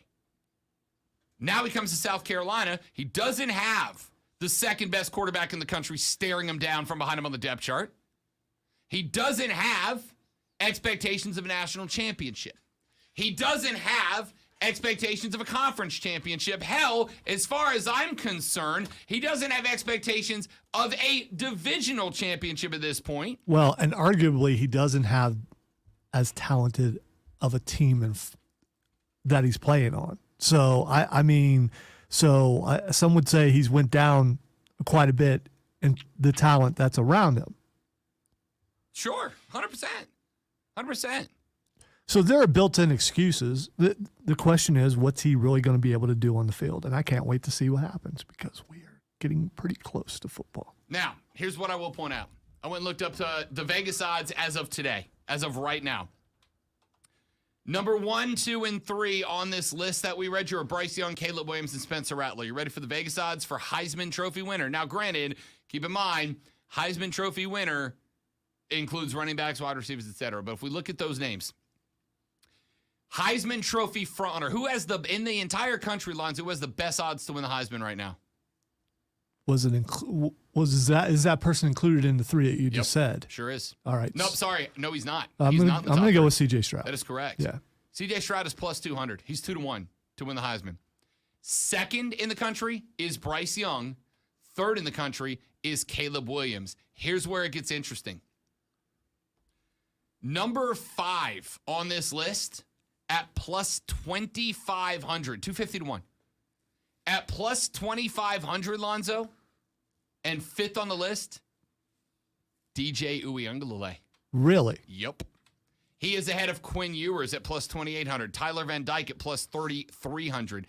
He is ahead of Ohio State's wide receiver Jackson Smith and Jigba at plus 3,300. He is ahead of JT Daniels at West Virginia at plus 5,000. Jackson Dart plus 5,000. Malik Cunningham plus 6,600. Bo Nix 6,600. All the way down at plus 8,000 is where we find Spencer Rattler. Now, keep in mind, Heisman Trophy is always going to go to a team that is in the playoff or threatens it, right? You're never again going to see a Heisman Trophy go to a team that's 8-4. Hell, I don't know if we'll ever see it go to a team that's 9-3. So Spencer Rattler is plus 8,000, not because he's worse than DJ Uiagalelei, but because if DJ plays bad and Spencer plays bad, if DJ plays bad, Clemson's still got a team built around him that can carry him. We saw that last year, right? Clemson's defense still carried DJ despite the record. If Spencer Rattler plays poorly, South Carolina's going to get it handed to him a lot, right? That's why the Heisman odds are so much better for DJ than they are for Spencer. But Spencer's got Georgia State out the gate, should win that game. We're going to get to see if Spencer Rattler is ready to live up to that in week 2 and 3. In week 2, they are on the road at Arkansas. In week 3, they come back home. And after just 2 warm-up games, they get the University of Georgia in Columbia. If Spence is ready, they just don't get beat as bad. They're losing that game. Go ahead, I'll make a hot pepper bet with you right now. They're losing that game. A couple years ago, it was said they can't beat Georgia, and they beat Georgia. It's been said they couldn't beat Alabama. They beat Alabama. It's not out of the realm of possibility for me. It's very unlikely, but it's not out of the realm of possibility. I'm going to go ahead and say it is. There ain't but a fistful of games every year that I go, this is an unwinnable game. There is nothing you can do. You can play the best game of the decade, and you can't win this game. This is one of them. Sorry, Gamecocks fans. You can't beat Georgia. You can't predict injuries. You can't predict a lot of things. Georgia could lose 5 starters on offense and still be better than South Carolina. Okay. They're that good. I don't think people understand how good Georgia's going to be this year. If Georgia don't go back-to-back, the only team that's getting them is Alabama. That's it. That's the list. It ain't Clemson this year. It ain't Ohio State. Sorry, Zoe. We'll see. It ain't USC. We will see. It's Georgia-Bama again. All right. Couple of texts on the Preferred Home Services text line. We'll take a break. Texter says, yeah, the Gamecocks are going to do something this year. Rob, lose. Texter says, realistically, 8 wins and hopefully finally giving Tiger fans some real sadness. That's from Bobby. Appreciate the text, Bobby. And listen, there's a lot of football between here and rivalry week to get played, man. A lot of football. Yeah, like all of it. Like all the football. All right, let's take a break. We're back after this. My name is Rob Brown. He's the great one, Lonzo. You are listening to the Rob Brown Show. You're listening to the Fan Upstate. Rizma.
All right, we back. Let's see what we got in the chat.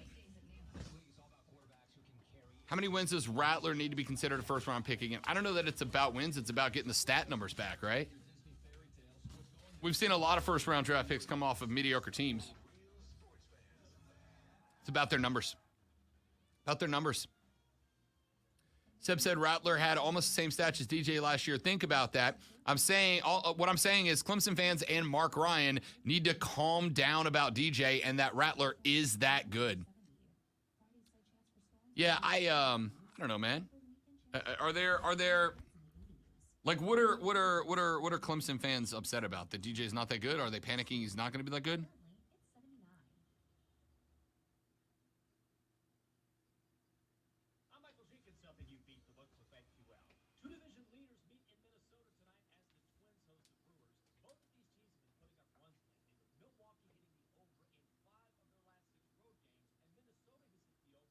get it. When there are a bunch of open spaces, and it's really a struggle to get into the space that you're getting into, why'd you do? I mean, it took her like 3 minutes apart, and there's a bunch of other spaces that she could have took. Obstinance, my guy. Really wanted that spot. Obstinance. Luke, we talked a little bit about it earlier. I'll talk more about it coming up shortly. But basically, it comes down to they won last night 2-0 at home, defended Fortress Legacy in a phenomenal fashion, by the way, against a very, very good Rough Riders team.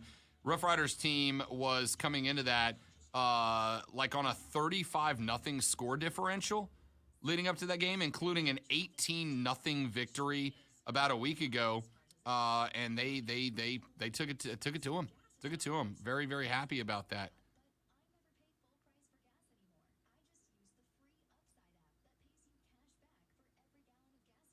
So now it is very much a matter as they come back next Sunday to defend the house once again. Can they repeat that? If the answer is yes, then they will be on their way to the W League Championship, which would be absolutely spectacular. I would love to see another soccer title come to the Upstate.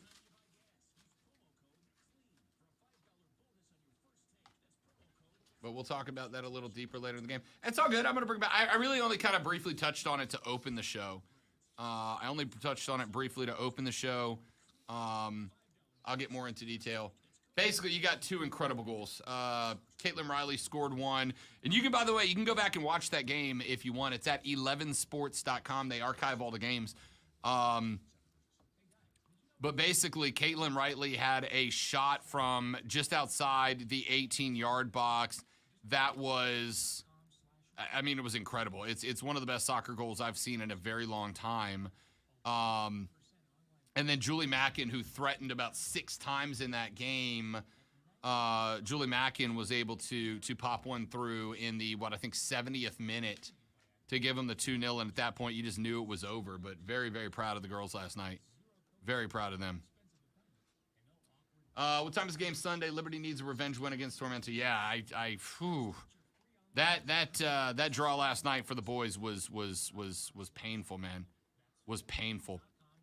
Hated to see that one. They deserve better than that draw, unfortunately. So yes, I would very much love to see the Liberty be able to beat Tormenta to make up for what happened with the boys last night.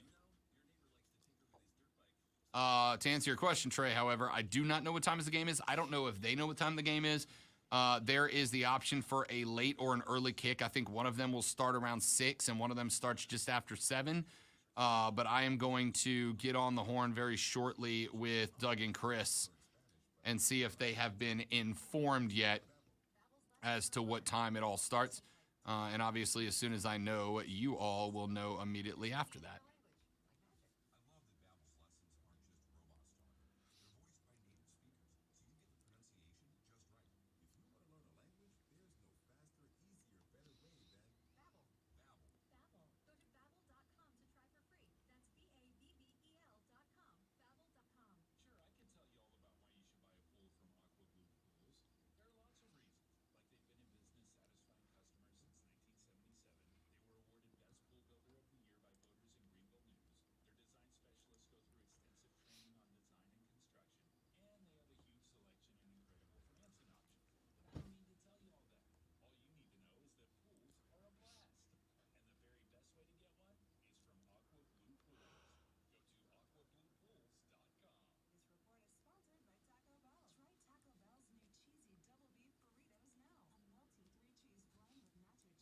Double beef burritos, I used to have to pay extra for double beef. What is that? You're just giving it away now. Rude. Double beef. Make some ex-girlfriends very, very happy.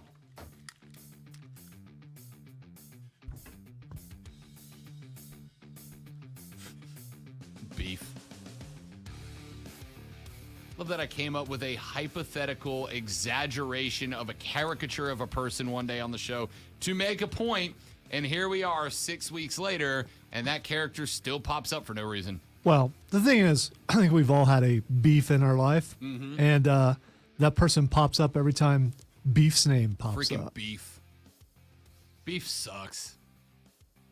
Luke on the live stream, which you can watch, by the way, by going to Facebook.com/TheFanUpstate, Facebook.com/TheFanUpstate, or go to YouTube.com and search The Rob Brown Show. If you've got a smart television, put the YouTube app on it. And once you put the YouTube app on it, you can go subscribe, like, whatever to The Rob Brown Show, and you can watch this show be broadcast live to your television as you work. Listen, I know some of you guys are at actual jobs right now. And let me say, first and foremost, sucks to be you. But if you are at work, you can stream the show to your tablet, to your laptop, to your PC, to your TV. And that way, when the boss walks in, he's like, why aren't you working? You'd be like, I am. I just got the TV on in the background, I know that you are distracted by the raw handsomeness of the two men that are on it right now, but you can keep us on in the background. We're just background noise. And then when the boss comes in, drop the volume a little bit. Be like, boss, would it be any different if I had Skip and Shannon on? Less good looking, less good at this job. No, it'd be no different, I do hate that you say actual job as if this isn't a real job. It's like you've been talking to members of my family or something.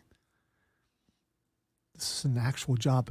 I spent a lot of time yesterday just trying to trim one little word out of something and that's hard. Okay. I know you're out there in the heat right now, but getting, one little word out of something, it's very difficult. It really is. Do the members of your own family tell you this isn't a real job? I mean, mine do. I'm just asking if yours do too. Not immediate. not my wife and my children, because they know. Yeah, my children have grown up in this building. So yeah, no, they're good. Just others. Yeah, they know. And when I used to go to men's groups, and they would ask me for church, by the way, and they would ask me, what do you do? Well, I had to clarify because I think we all knew that. Yeah, but you had a look on your face just for a second. So I just wanted to clarify because some people don't know what those are. So when I would go to those, they would ask me what do you do for a living? Hey, Bo, what you do for a living? And I would tell them what I did for a living, and then they just kind of would, oh, that's nice, and then they just wouldn't talk to me the rest of the time. I tell people I do sports talk radio, and it inevitably collapses down to, what do you think about this one obscure opinion that I have in sports? And I'm like, dude, I don't know. Yeah, what do you think about the Marlins backup right fielder? I don't. You've seen how I am in public, so it's just like, it's like I'm in radio. They want to say, no, you're not, you liar. You're not boisterous in the life of the party right now.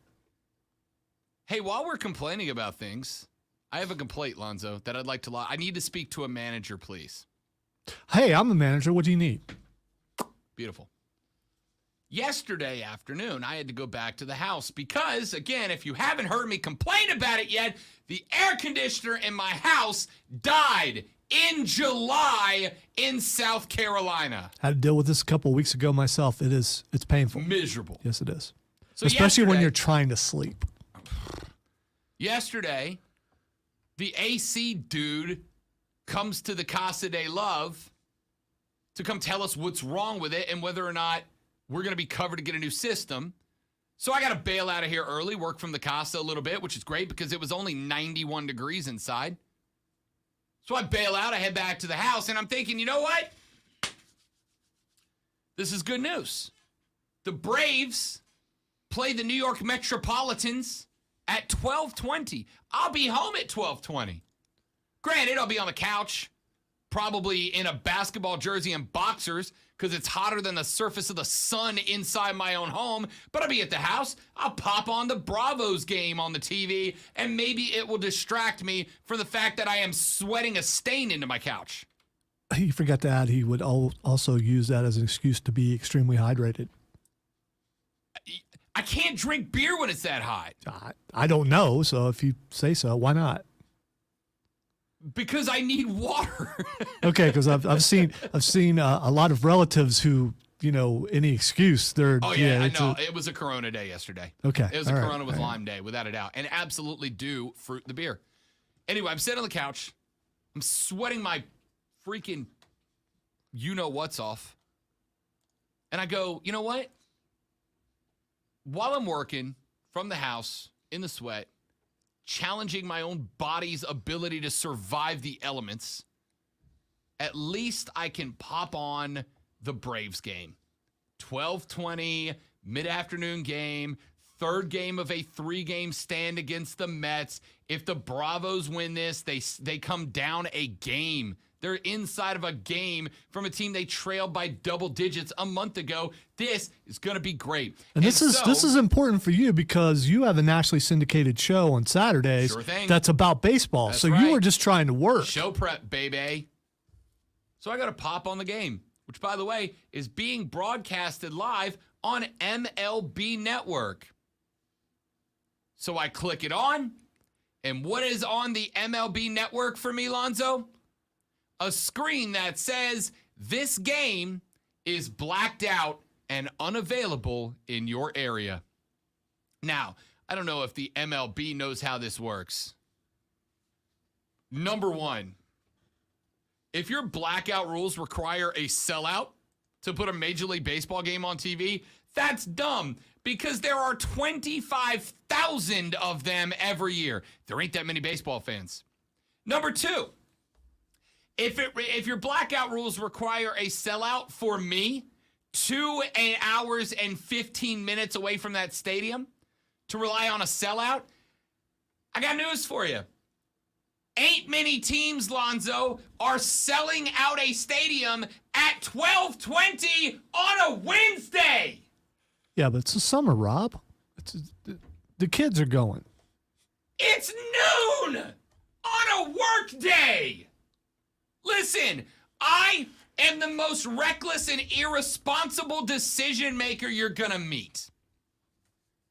I talked my boss, our boss, I convinced him to go to Charlotte next week to go live from ACC Media Days. And I just got to say, from personal experience, it's hard to convince him to do anything. Yeah. It really is. It's difficult.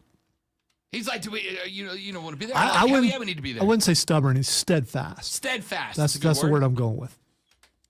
Because I'm like, yeah. He's like, I still need you to do all the work that you do from up there. I'm like, yeah, done. No worries. I got a laptop. I got 2 laptops. I'll be fine. I got 2 laptops and an iPad. I am cash. This is going to be great. He's like, all right, it's up to you if you want to do it. Like, yeah, hell yeah, I want to go to Charlotte for 2 days. Let's do this. And then, week after that, we're going over to Spartanburg for Panthers camp, right? I like doing these things. I'm absolutely reckless decision maker. I got to tell you, even though it was the Mets and I really wanted to be at that game, I could not justify going to a 12:20 Wednesday afternoon matchup. It sucks. I wish I could, but I couldn't. And so what instead, pray tell, does MLB Network do? Sorry, upstate South Carolina, an area that is over 2 hours away from Atlanta. Sorry, upstate South Carolina, an area that's in a different frickin' state than that baseball team. Blackout rules still apply. I swear, if I hear Rob Manfred say one more time, one of the things we like to do is make the game more accessible. Shut your face. No, you don't. If you wanted to make the game more accessible, you wouldn't have these stupid-ass blackout rules. It's 12:20 on Wednesday. If I lived in Atlanta, I couldn't have been at that game. Not because I don't want to be. That is a divisional series that has enormous postseason possibilities, man. You think I don't want to be there? You don't think I'm going to knock back a dog and a brewski at 12:20 in a ballpark at a Major League Baseball game? Of course I do. But I can't because that's not how the real world works, Rob. So instead of blacking out that game, maybe one of the biggest games the Bravos will play this year on a channel that I pay money for. By the way, I don't know if you knew this, but there's actually a blackout map. I just looked up the blackout map. So in our case, The blackout for the Braves, if I understand this correctly, is South Carolina, Georgia, New Orleans, and Mississippi. And it looks like parts of Florida. So that's pretty broad for a team that, yeah, I don't get that. Listen, I understand, right? I understand the Atlanta Braves are the team of the South. I get it. The Atlanta Braves are the team of the South. All right, I said New Orleans. I'm wrong. It's not. It's Mississippi and Alabama. Yeah. Well, obviously, I don't know what a state is. And for the record, Mississippi and Alabama, Mississippi is where the Mississippi Braves play. That is that's the Bravos undercard team, right?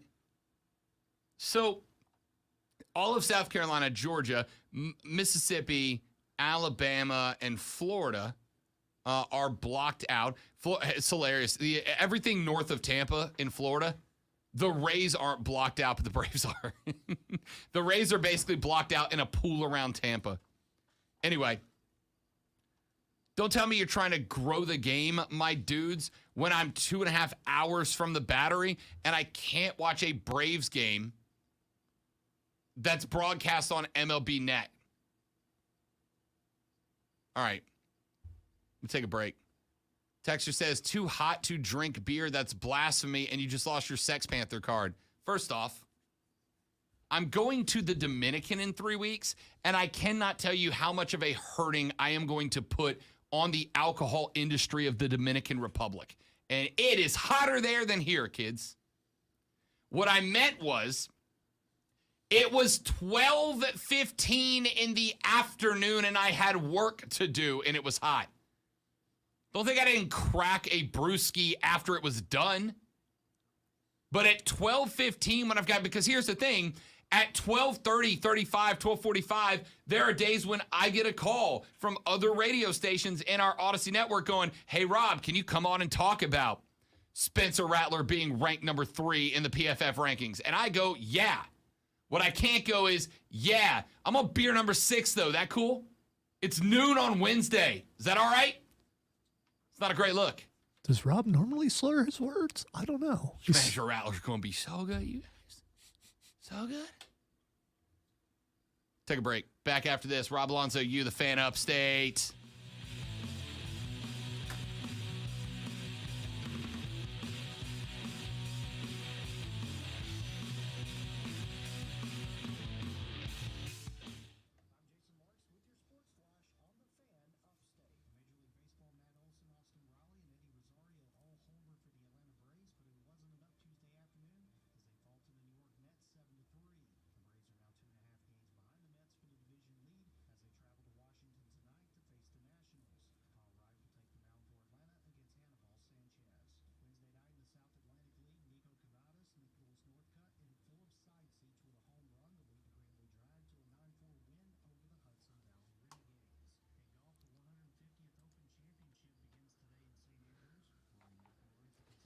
So my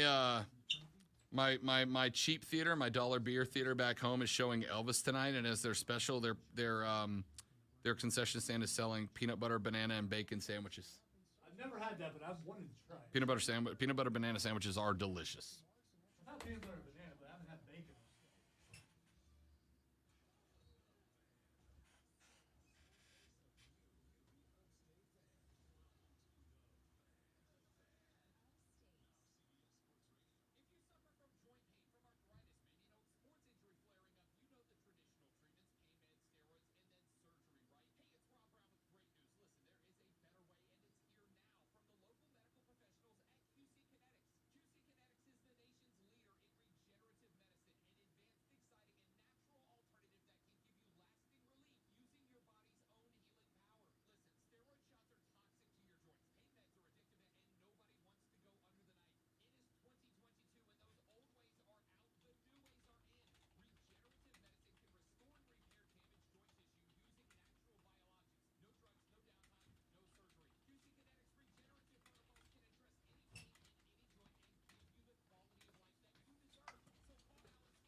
I get to start putting together the August schedule today. I cannot wait.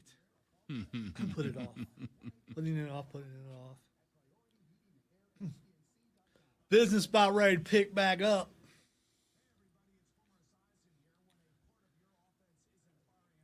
Do I have the people to cover all the things that need to be covered? I doubt it.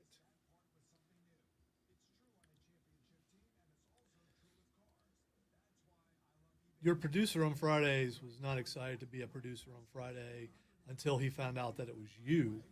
And then he was really excited. This Friday? Fridays. Coming up. Coming soon. Friday. Got it. Friday. Got it. You have announced that, haven't you? I'm in this mindset. Yeah. We have announced that. Yeah. So, yeah. T2 was like, Rob's doing it? Oh, Cool. I like T2. Wow, He's people good like people. you. It's weird. So, As opposed to when you find out somebody else is working on it. Yeah, I kind of really don't. funny enough, so yesterday at the game, when we get to halftime, I take a break and walk down amongst the people. And one of my buddy, actually the president of the Supporters Club's wife, who is an absolute doll. The first time I met her at a Triumph game, like, a year and a half ago, I was introduced to her as this is Andrew's wife, Nikki. And I knew Andrew, and I already become friends with Andrew, obviously, and joining the supporters group and all that. 20 seconds. But as we're walking away, I told her, hey, tell your husband slide into my DMs, because I needed to talk to him. I didn't have his phone number at the time. She was like, I hated you. She's like, you seem like such a cocky, arrogant jerk that day. And I was like, I was just kidding. She's like, no, I love you now. She's like, but for about a week, I was telling Andrew, don't hang out with that guy. He sucks.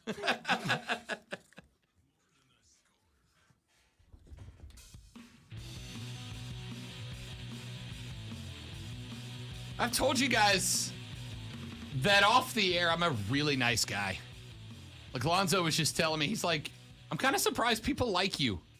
Like, yeah, I know. Believe it or not, that was sarcasm from me. I'm a really nice guy, but I got told a story yesterday that made me crack up.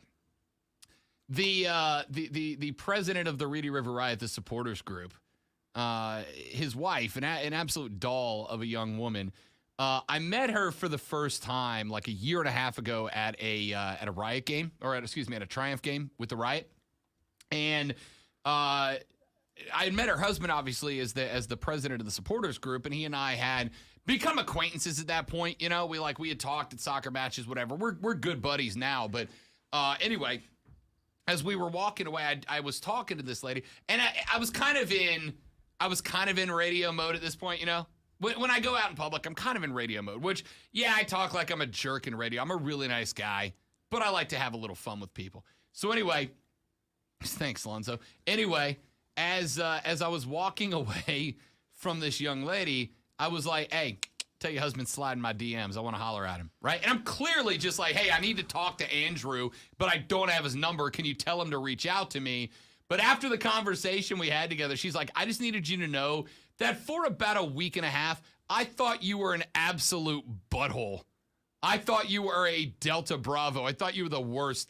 She's like, I told my husband for about a week he wasn't allowed to hang out with you because you sucked. I was like, So I wonder how many of you guys I've given that impression to, that I'm just a terrible dude.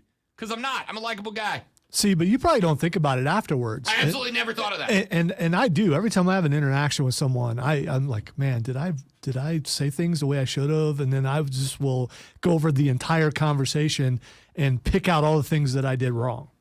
But you are more confident in conversations with people you don't know and all that kind of stuff. So the majority of interactions I walk away from, unless they're like glaringly, obviously went bad, the majority of conversations I walk away from, on or off the air, I'm like, okay, we're good, man. You know, I'm not saying that person's going to be my BFF. We're not going to be besties and hang out for booskies later, as DA would say, right? But I would absolutely say, all right, we walked away from that. You know, he's got no issue with me. I got no issue with that guy or gal. This lady was like, yeah, I told my husband not to hang out with you because you sucked. Like, all right.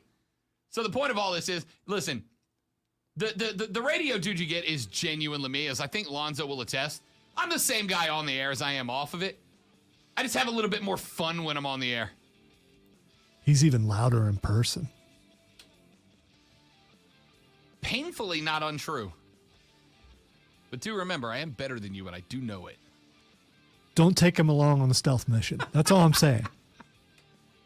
Coming up in hour number 3 of the radio show, ladies and gentlemen, the Open Championship is underway. We'll take a look at leaderboard. Dan Snyder has said he will talk to Congress, but only under subpoena. Why? Tell you that. And the best rivalry in baseball is now between a manager and an announcer, and it's stupid, and I love it. Plus, Major League Baseball takes the step to kill the shift, and I do hate that. All that and more coming up in the next hour of the Rob Brown Show. My name is Rob Brown. Shockingly, I know. He's the great one, Lonzo. You're listening to the Fan Upstate.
Clamps and clamps and clamps.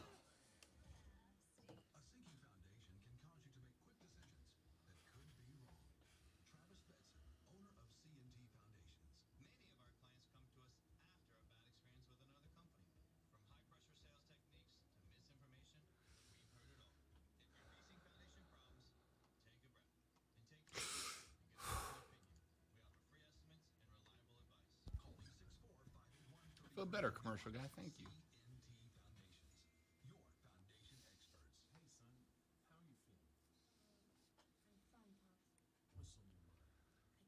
As Mr. Miyagi said, don't forget to breathe.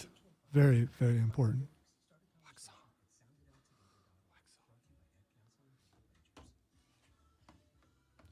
QC Kinetics in the first break.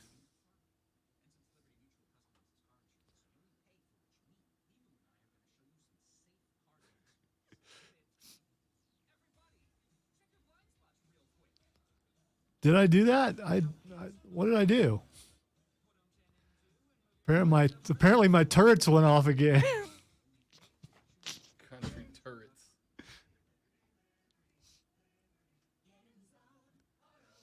Yo, do what now, Keegan? Heading to Wrigley for Cubs Mets. I'm not mad about that. Let's go. Wrigley is next on my list. I knocked out Fenway last year. My brother's been there. He said it's magical. Are you sitting up in the bleachers behind left field where the party's at?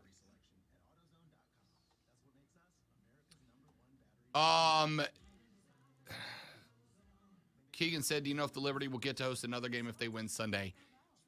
Maybe.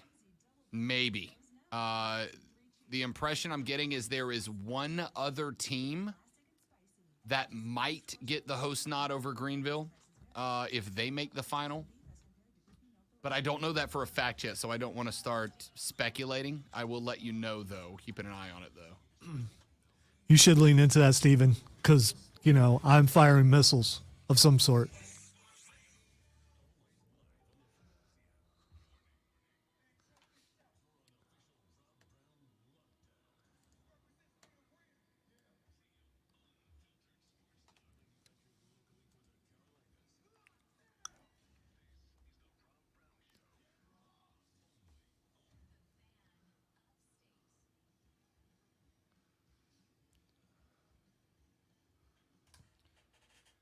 The third, the final, the best, the money hour of the Rob Brown Show goes now. This is the Fan Upstate, ladies and gentlemen. Hello to you, and how do you do, my friends? I am Rob Brown. Remember that commercial we were talking about the other day with the weird voice lady, Alonzo? That's the commercial right there. They're saying that lady has that voice. No way, right? I will tell you that if I saw that lady, the first thing I would think, and I think now, is haughty, for sure. And I'm not saying hottie. I'm saying haughty. Does she not look haughty? Yeah, she's a hottie. I agree. She's haughty. Because she's wearing a blazer? No, because she's very... has good posture? Yeah, there we go, because I didn't want to say erect. She's very... Yeah, so she sits in a way where, I don't know, someone say sticks are involved. That's all I'm saying. This just in, ladies and gentlemen, good posture makes you haughty. It does for that lady. So you're denying she didn't look... a blazer. Not even over a blouse. A t-shirt. You can wear a blazer and be slumped over. My goodness, the amount of hate. I've seen guys at some clubs in the next some segment. Theater workers. They wear blazers, but they're kind of slumped over. They're not haughty looking. I'm going to sit with good posture the rest of the show. She's sitting in a high rise at a desk. No, you're not. You can't do it for the entire show. For another 58 minutes. You won't be able to walk tomorrow or even like an hour from now if you do that. I mean, I'm standing up for people with good posture. They don't need my help. They stand well already. I don't know anyone with good posture in this building. Name someone in this building with good posture. Again, look at us. Right. We are the Motley Crew. Absolutely. Although Diesel's posture is pretty good. Mine is now, too. Look at this. Impeccable posture. Mark's posture is awesome if he's taking a picture. He's got a good chest out pose. Mark, arms back, chest out. Yeah, he does. I mean, there's some people throw up the peace sign, some people the thumbs up. What you go to? Do you have a go to? He's got this. True, fair. Yeah. I got the eye. You do. Eyebrow, yeah. You do. I think we all have a go to. All right. Let's get to some stuff because we got Fight Club. It doesn't work for any of us, by the way. All right, let's start with this. I said that I thought conference expansion may hit a bit of a lull here, right? It may hit a bit of a lull here. Do you understand how hard it is to operate with good posture when you never have good posture? I think the robot in you just came out. Yeah, and we all saw it. I knew it. I said for a minute, post the last round of expansion, that is USC and UCLA, they moved over. We know that it probably will be some time before the Atlantic Coast Conference teams are in a spot where they can move on. So the question mark is going to be, what does Notre Dame do? Does Notre Dame jump in with the ACC? Does Notre Dame jump on over to the Big Ten? Do they shock everybody and go Big 12 and keep that conference viable? No. But what are the possibilities here? And I said it might be a spot. Might be a spot now where conference expansion hits a bit of a holdup because there's a lot of outside variables that have to be triggered before the next round of moves get made. Well, maybe, but maybe not. The Big 12 is currently going through their media days right now, and it is an interesting conversation because the Big 12 certainly is not the Big 10 or the SEC. They are not a big money conference right now. In fact, in a couple of years, they are going to lose the two schools that have kept them as a medium money conference in Texas and Oklahoma. So they basically have 2 years of Texas and Oklahoma money to put together a way to remain viable after those two teams take their paychecks to the Southeastern Conference. They have added 4 promising schools so far. Those schools are BYU, UCF, Cincinnati, and Houston Tejas. Now, nobody is going to mistake BYU, UCF, Cincinnati, or Houston as Texas or Oklahoma football. Certainly not. But they are teams that do seem to be trending upwards. Cincinnati last year kind of finally broke through to become the first second-tier school to make it to a playoff. BYU always seems to snag a big win here or there, and the last couple of years have been adding 4 and 5 star quarterbacks with some regularity. UCF every now and then loves to jump up and make a little noise. Houston's beat some good teams. They beat FSU. In fact, I think Houston beating FSU kind of started the downslope of Florida State football a while back, right? The Big 12 is not the Big 10 or the SEC, but it's also not threatened like the Pac-12 is right now. They're a little bit more stable than the Pac-12. Pac-12 right now is teetering. Pac-12 right now is in a tough spot. So what did the Big 12 do at their media day? Incoming Commissioner Brett Yormark said yesterday, quote, "We're in a great place. The question is, where do we go next? The Big 12 is open for business," end quote. Now, who does that put on the table, right? Who does that put on the table? Yormark said he has already gotten phone calls from other colleges asking about moving over to the Big 12, but said that any expansion has to be, quote, additive and not dilutive. Speaking of haughty intellectuals. Means that if there is expansion, it is likely the focus of the Big 12 will be out west now, right? They've got a couple of teams over towards the east. They've got a Cincinnati. They've got a UCF. They got a Houston right there to maintain the footprint in Texas. Now they want to look west. Is that a possibility? Sure. Who's on the table right now? The candidates that spark out as obvious out of the Pac-12 to be absorbed by either the big money conferences or the Big 12. And right now, I think the Big 12 is the most likely conference to expand next. For 2 reasons. Number one, the Big 10 and the Southeastern Conference, they got to kind of figure it out now. And they got to wait to figure it out, right? Because you got a couple more seasons until Texas and Oklahoma can join the SEC. You got another season before USC and UCLA can join the Big 10. And then they got to kind of figure this whole thing out. What's the money look like when each of those adds the next 2 big-time franchises into their fold? The Pac-12 is right now vulnerable. The Big 12 is teetering on it. So they need to bring in some money programs that open up television markets, that open up revenue streams. So if we're looking Pac-12, what would those teams be? The ones that jumped out to me are Oregon, Washington, Arizona, Arizona State, Utah, and Colorado. They are about, with the exception of the ACC mainstays, those schools are about the biggest brands still out there. Notre Dame, Florida State, Miami, Clemson, UNC, Duke, Virginia withstanding, the biggest names available are the Pac-12 teams: Oregon, Washington, Arizona, Arizona State, Utah, and Colorado.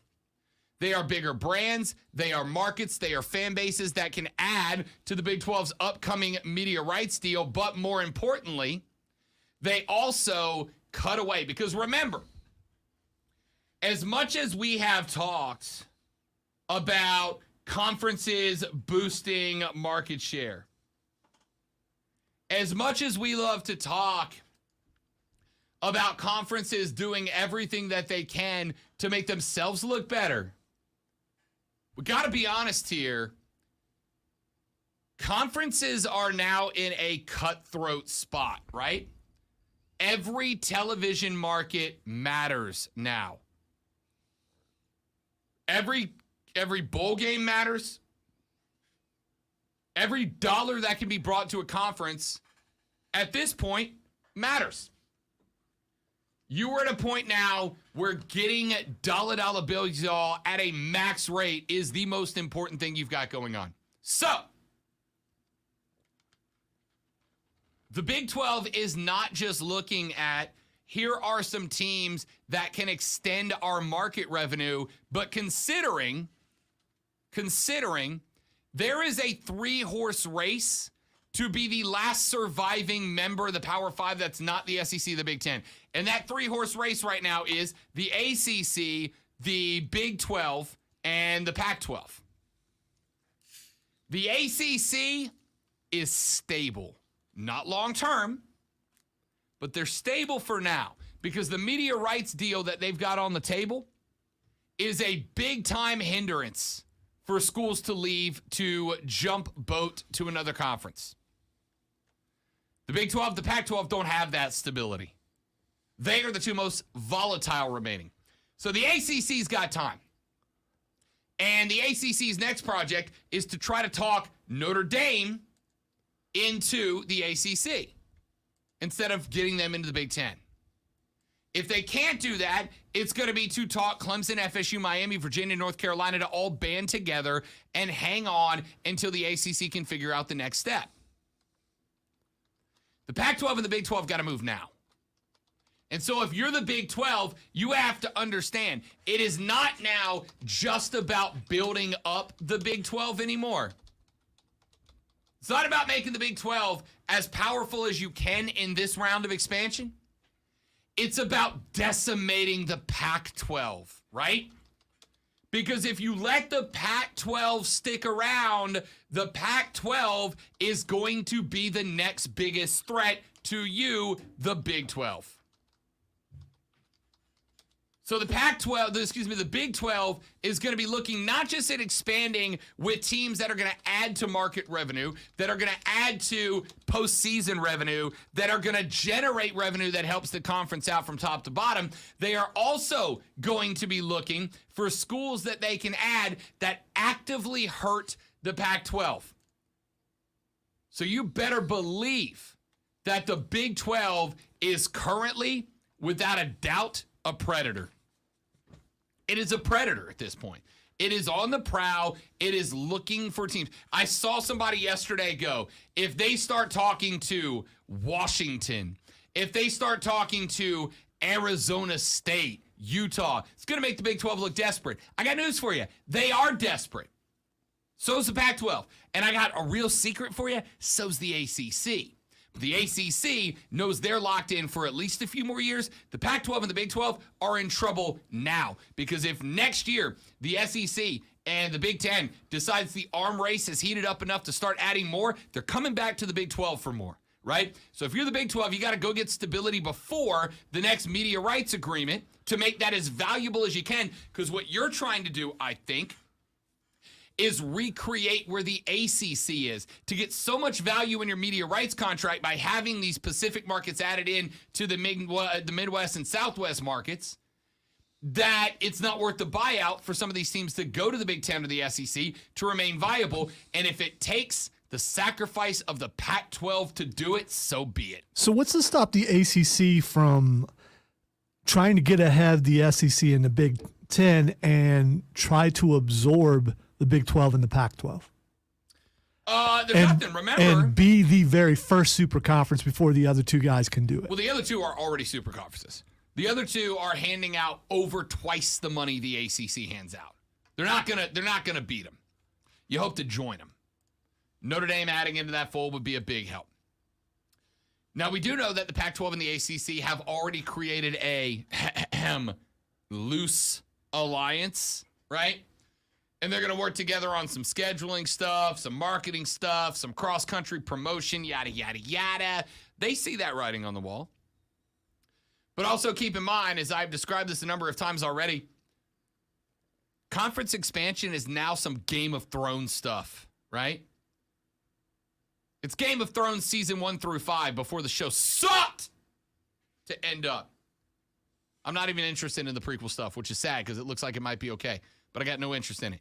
Anyway, the point is, which means I'll watch that show. I didn't watch the other one, but I'll watch this one. Game of Thrones was amazing. It was amazing until it sucked. I made it like 4 episodes. I was like, what's the hype about? Where are the dragons? It was so bad that Let me the go two find guys, something else to watch. There's nothing about dragons. It's Game of Thrones, not Game of Dragons. I was told there would be dragons. There were dragons. Yeah, what, like Instead of waiting for the dragons. last season or something? No, like the last 3 seasons. When it got bad. It was better before the dragons. That's how bad it was. You added dragons and it got worse. That's how bad it was. The 2 guys that wrote the last 3 seasons were supposed to move on to Star Wars, and Disney fired them because of how bad Game of Thrones was. It's awesome. Good. I'm never happy when people lose their jobs, except those 2 guys. Screw them. They were awful. Anyway, the point is, it is Game of Thrones, this conference expansion now, right? So you can form an alliance, but the minute that you can benefit from that alliance not being a thing anymore, somebody's going to backstab you. You better be on the lookout to make sure. You better realize when the alliance is no longer in the best interest of the other conference, and you better get out first. The ACC and the Pac-12 started this loose alliance. I wouldn't be shocked if the Big 12 jumped in, but remember, that's already happened before. We've already had a previous alliance that, oh yeah, we're an alliance now. And then it never worked out. It's an alliance the way that Dwight Schrute and Jim had an alliance in The Office. Was it real? No. Was it comic? Sometimes. Was it relevant in the grand scheme of things? Not at all. Not at all. Let's take a break, ladies and gentlemen. When we come back, it's Thursday, and you know what that means. It is time for Fight Club with Lonzo, your home for all things combat sports. We talk MMA, we talk boxing, we talk professional wrestling, and more, and that is next on The Rob Brown Show and the Fan Upstate. You see?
I'm not over it. No, I get it. I'm gonna pretend like I'm over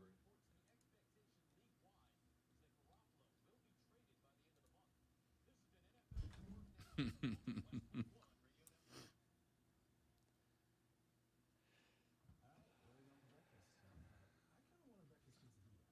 Taking some deep breaths, expanding the lungs before the fight actually starts.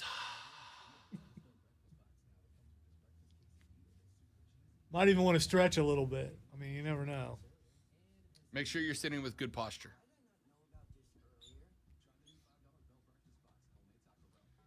In the game in 9-4, I saw Harry Carey getting up to the booth on a cart with Steve Stone. My mom was shot because she thought she saw a beer in his hand. I just thought that was his slurred speech with his natural speech. I am 0% surprised by either one of those. I am 0% surprised that Harry Carey's natural speaking voice was slurred. I would also be 0% surprised if Harry Carey was banging back brewskis right before he went live. 0% surprised by both ends of that spectrum. By the way, I can't have perfect posture because the top of my spine is curved to the point where they thought I had scoliosis. And Mine's starting to be like... As an 8th grader, they made me take my shirt off in front of all the girls I liked. Like, Ooh, rough. yeah. And Like, I feel like it should be back here. believe it or not, back then I weighed probably like 90 pounds or something like that. 90? Dude, I would have believed you were born weighing 90 pounds. No. I can show you pictures of, you know what, Rob, or Wob. Wob. Yeah, welfare don't put meat on your bones, and it takes a while to recover from that. I was told there was government cheese involved. There is, but you have to ration that out. So Gotcha. So eventually, I did You can't get a just stepdad who sometimes had a decent job, and so was able to eat going into high school. Was able to, my first year in wrestling, sophomore year, because I wasn't allowed to do anything freshman year, I wrestled 167. So that's me as a sophomore in high school.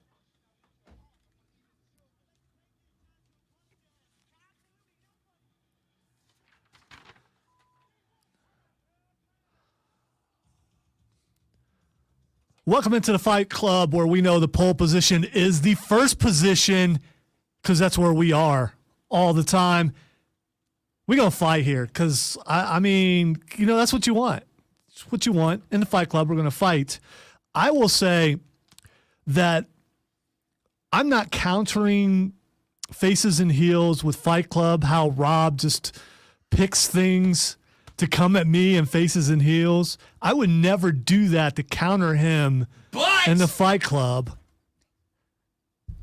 Look at that. Losing already. one. There's a couple of things that I really want to get into. May not even get into the thing that I prepped him on just because that's how I do things. The first thing I want to talk about, though, is Jake Paul is going at it with Conor McGregor about bank accounts. I wouldn't do that. And Jake Paul says his bank account is bigger than Conor McGregor's. I was going to initially say I wouldn't do that because Conor's got his hands in a lot of proverbial pies. Like that whiskey or whatever that is? Yeah, which, by the way, is not bad whiskey. I mean, it doesn't matter to Alonzo, but it's honestly... I can't believe you would drink something that, that Conor McGregor was involved in. It's not my choice. Like, people... Okay, like, so I did pick this story because Rob hates both of those people. Correct. So correct. If Jake Paul fights Conor McGregor, I'll be pulling for an implosion of the building. All right, so that was my next question. Aside from, I know you're probably trying to check portfolios here. Yeah. I think Jake Paul might actually have more money. It is a possibility. Jake Paul came to the ring for his last fight wearing a necklace that contained a Pokemon card that he paid $5 million for. All right. Jake Paul, because America is stupid and bad sometimes. Hey, capitalism works. It does. Sometimes No. bad people get rich and sometimes good people get rich. Every now and then I got to hand a $5 or a $10 to the homeless guy outside, but Jake Paul's got a Pokemon card worth $5 million. Everything's awesome, you guys. Hey, don't you disparage Everything's Pokemon. Awesome. I mean, I'm not disparaging Pokemon. If you buy a Pokemon card for more than double-digit dollars, I don't get you. Pokemon cards are the original NFTs, all right? I'm not saying it's not, like, fine, you want to play Pokemon. I'm not in a position to judge. Again, I watch 5 to 8 hours of professional wrestling a week. Unless you use that Pokemon card to actually play Pokemon. No, it's still dumb and bad. What if you win back the money you spent on it by playing Pokemon? Then you're playing too much Pokemon. Stop. Okay. All right. Man spent $5 million on a card to then wrap it in a diamond-encrusted frame and hang it from a diamond chain. My dude's got $7 million hanging from his neck. Yes, sometimes America is bad and dumb, and Jake Paul is one of those times. If you want to diamond encrust your poo because you can, I'm good with it. No, it's your money. You suck as a person. It's your okay. It is. All right. It is your money to do with what you want. It is Jake Paul's money to buy a $5 million Pokemon card and put it in a diamond encrusted necklace. He sucks as a person for doing it. All right, so Jake Paul fights Conor McGregor. You're not gonna. I mean, and you have to root for one. You have to root for one. This is like faces and heels. You have to pick one. Who would you think would win? A meteor from space. That's what I'm rooting for. I'm rooting for a crashing asteroid to go through the ring or octagon or whatever. So I never have to hear from either one of these clowns again. Jake Paul did tell Conor he needs to drink more milk. That's actually really funny. That's actually really funny. He did. That was pretty funny. I'm going to say this. Between him going after Conor and Logan going after The Miz, I do have to say I respect the Logan and Jake Paul smack talk game. Telling McGregor, you need a little more calcium, my guy, is kind of damn funny. It really is. All right, so I don't want to say I started this a couple weeks ago, but I probably was at the forefront of this. And body shaming is becoming a big deal in AEW to the point, I don't know if you knew this, but Eddie Kingston still sucks. But he was he was trending for a while because people were starting to body shame him. And when I talk about his fat belly, I'm not trying to body shame him. I'm not. You know, I can't.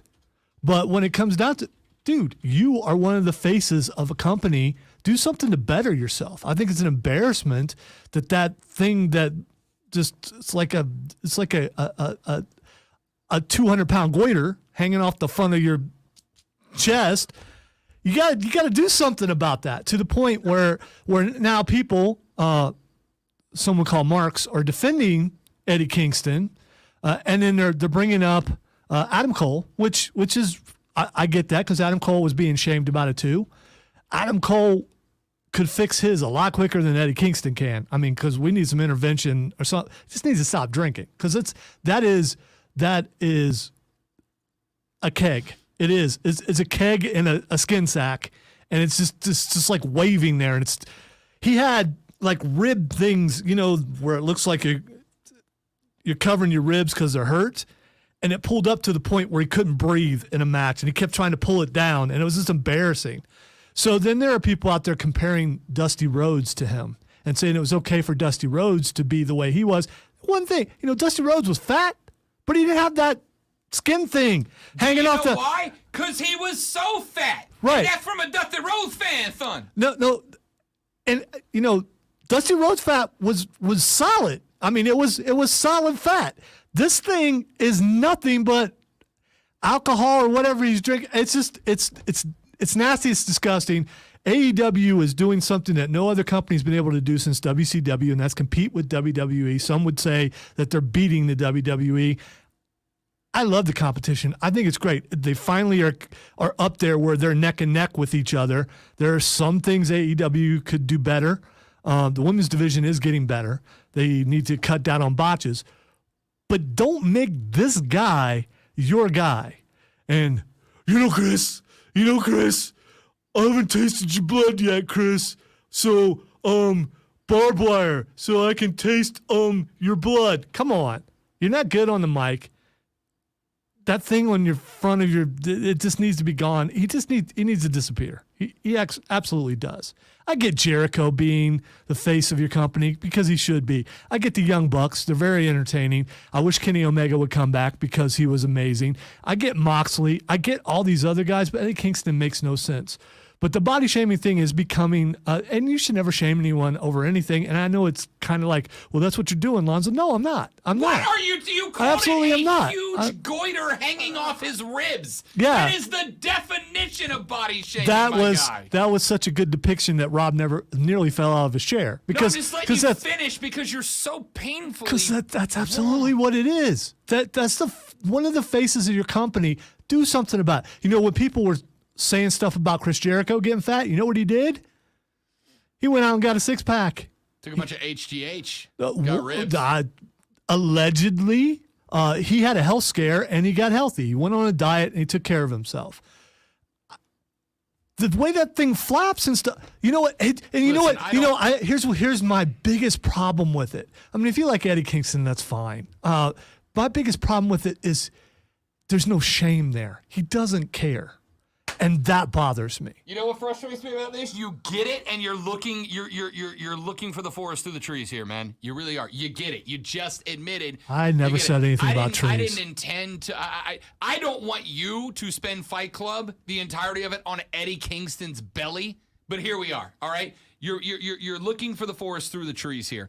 You just said the thing that makes Kingston one of my favorites and one of our favorites. By our, I mean everybody but you, right? No. There are contingent on social media that are with me. It is because there's contingents on social media that thinks the world's flat. It's not a big one, all right? You are... The world ain't flat, but Eddie Kingston's fat. Print the T-shirt. You just got there. Eddie Kingston... When Eddie cuts a promo, I've talked about this before. You know what I hate is promo tropes, right? And you hear every wrestler that's getting better at them. They always start sentences with, now you see, or what I'm saying here is, or, well, let me tell you something. Nobody talks like that. None of us talk like that. Never before has Lonzo opened the mic and gone, well, Rob, you see. None of us do that, right? But every mid-tier professional wrestling promo starts with, well, you see, let me tell you. Except Eddie Kingston, who just talks like a dude who wants to beat somebody up, right? The reason we love Jericho is Jericho never does that. Now, Texas says, fan, the gimmick of I'm from New York and I fight can only go so far. I don't disagree. Eddie Kingston could probably keep working on being a better wrestler, right? I think Eddie has, through the independent circuit, been carried by how good his promos are because they are real. If I'm going to fight a dude, I'm not going to talk like Jericho in the ring. I'm going to talk like Kingston behind the scenes. That's how I'm going to talk if I fight a guy. See, I disagree. You would not talk like Kingston. I absolutely would. You would not. You would talk more like Jericho. No. You are a professional on the microphone. You're award-winning. Right, but You're I'm not going to in a- talk like that. Not if I'm about to be in a fight. If I'm at a bar and a dude comes up and slaps my lady's backside and it's scrap time, I'm not going to turn around and go, let me tell you something, son. My name is Rob Brown, and it's great to be at this bar tonight because I've got a message for all you Robomaniacs out there. I'm not going to talk like that. I'm going to go, hey, punk, get your ass over here and put up. Let's go. I'm done with you. I think we both know in that scenario, you wouldn't have a chance to do anything because your lady friend will already take care of it. Yeah, but that's not the point. I'm trying to make a point here. All right. She would punch that guy so fast you wouldn't even be able to move. I agree that Eddie needs to keep working to put on better matches, but Eddie between matches is almost as entertaining as it gets. The guy's great because he is the most real dude cutting promos in the game today. So what Rob is saying is real people can't really talk. They just sputter and they can't speak. No. I'm saying wrestlers don't talk like real people. I They're think not supposed to. It's wrestling. They are. Here's the thing. And I think this is ultimately at its core our disagreement with a lot of these wrestling debates we have is that I want my wrestling to be real. I want it to be real. Guys get bloody, they get bloody. You ever seen a fight? People get bloody. I'm good with it. People curse, people say bad words, and people do things that are illegal in fights. On the other hand, you've got wrestling that you want your wrestling to be more storyline driven. I want great stories, and that's fine. I do too, but I want my wrestling to feel real. And I don't know there is a dude that has a better real feel to him between fights than Eddie Kingston. Not a guy in the game that is better between fights than Eddie Kingston. And there's a lot of guys I really like between fights. Man. And I'm a Seth Rollins guy for the record. We've known each other for a couple years. And this is something you said earlier, I can't believe how wrong you really are on this. And here's the problem. 0%? Here's the problem. He's surrounded by people who do really good promos. And they're all improv, according to what we've been told by AEW. They're not scripted. So all these promos are improv, which means he can't do it. Now, if he was scripted, he might do a better job. There are some guys who need to promo scripted. Eddie Kingston is one of those guys, and he's probably going to burn out and be gone from wrestling, at least from this company, in another couple months. Not only not a chance. Not only not a chance. Too many people more talented in the ring and on the microphone. I am not going to argue that Eddie Kingston is a mid-tier wrestler, right? I don't need every wrestler to be great. I just need guys who entertain me. Hey, you know what, though? He has good posture when he walks to the ring. Oh, crap, I forgot. Damn, I forgot. You got me. Forgot. This is, if you're watching, this is me with a kendo stick. I'm Eddie Kingston. All right, only a couple more minutes. Yeah, we got time. Brock versus Otis, just for a brief moment of time. Lonzo was a happy boy. No, because what could have been if they used Otis the way they could use Otis? They can't. Otis, just looking at Brock, and Brock Lesnar is looking at Otis like, this is a real challenge, or it should be. Just a smile on his face, because Otis is huge, and it's not fat. He's a power lifter. That's a big dude. They bill him as 330 pounds. He's probably bigger than that.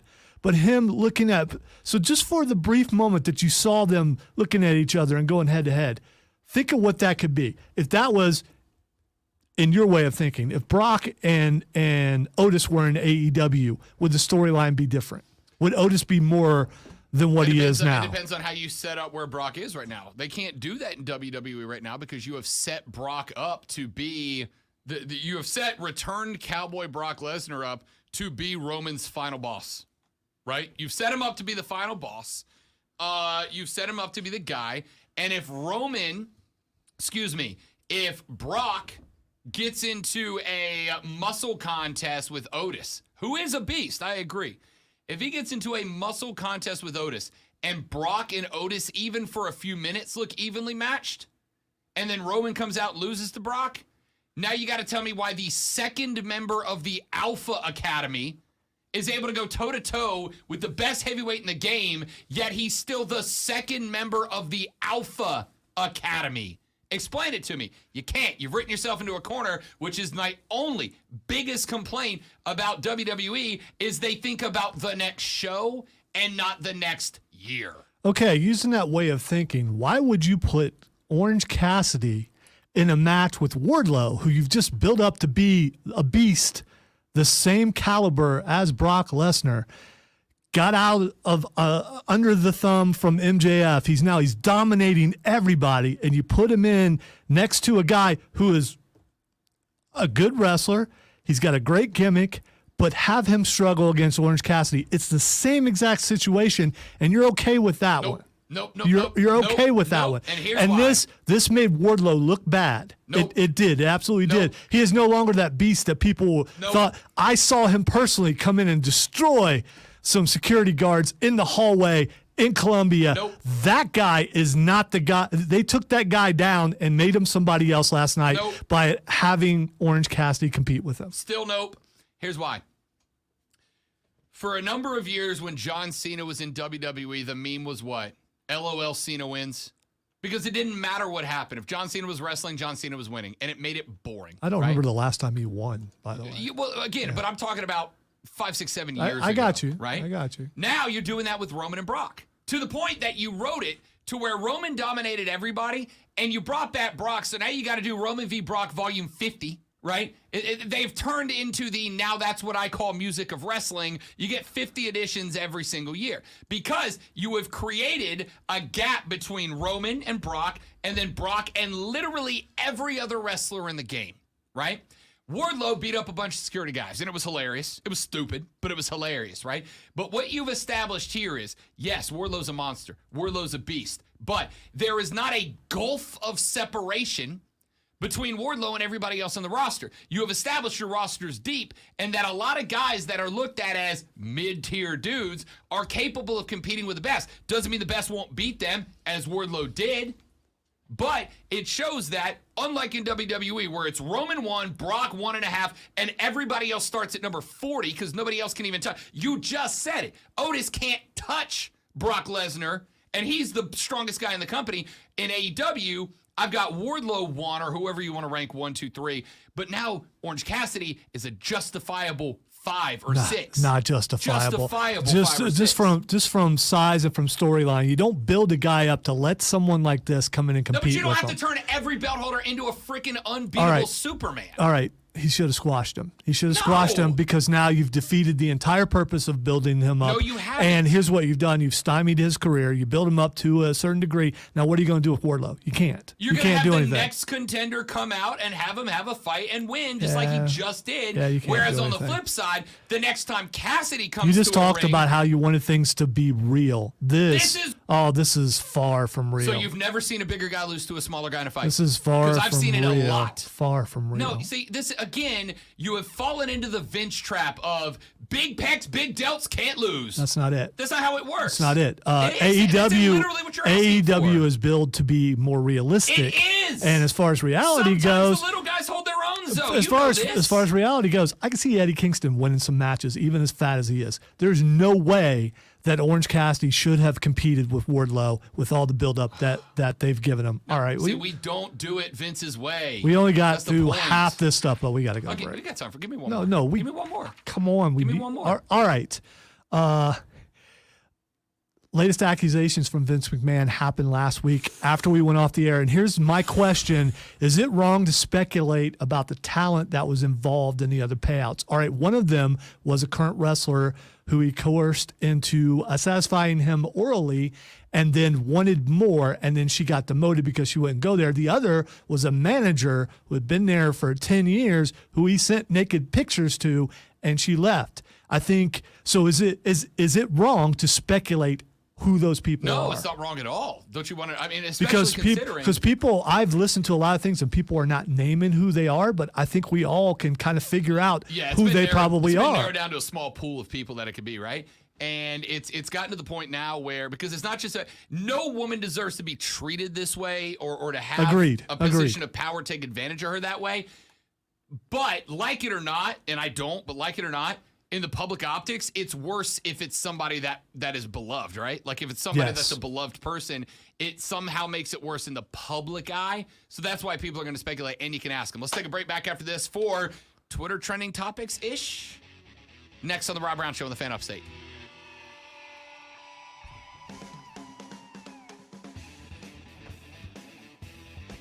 All right, I'm pretty sure I know who the manager is, but the wrestler, I'm not sure.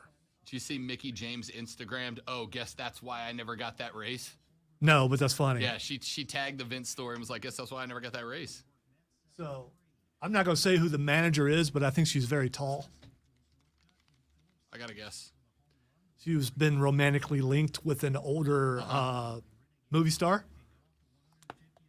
I thought it was fantastic when Rick Rude had Jake the Snake's wife airbrush. Dude, Rick Rude Rick Rude never gets enough credit for being a bad guy. Rick Rude was a top tier heel and never gets the credit for it. He's like the forgotten heel of the golden age, right?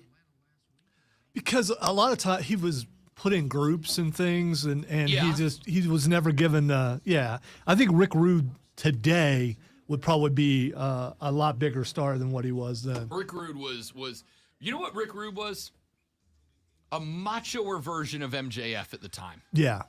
He was a cross between Flair and MJF.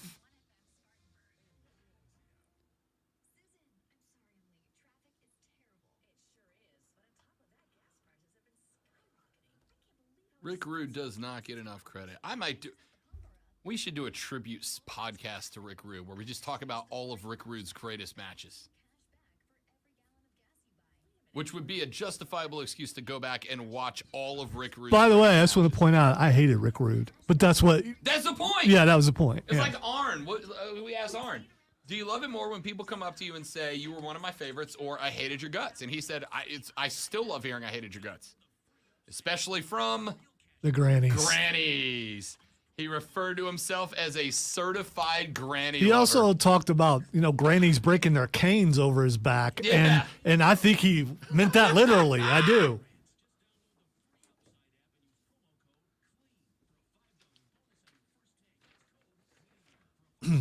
Also, we didn't get a chance to talk about it, but Big E is going to help Triple H evaluate college talent. They're having an open tryout from college You know what kids. else they're doing? A ton of NIL deals. Right, that's why they're doing it. Yep. And Big E is the perfect guy to do that yeah. because, he was a big-time wrestler and stuff and football and everything. Also, And there's a chance he may never wrestle again. I know, I hate it. Yeah. I told Courtney, and we need to get this on the books, but I told Courtney that because Monday, Wednesday, Friday are my day. I got to leave by like 1:30 to go take care of the dog. Tuesdays and Thursdays are the days that I don't. That I might be staying a bit later on Thursdays so we can start the podcast that we've been threatening for a month and a half, 2 months now. Only if you'll bring this kind of energy. It's wrong energy, but,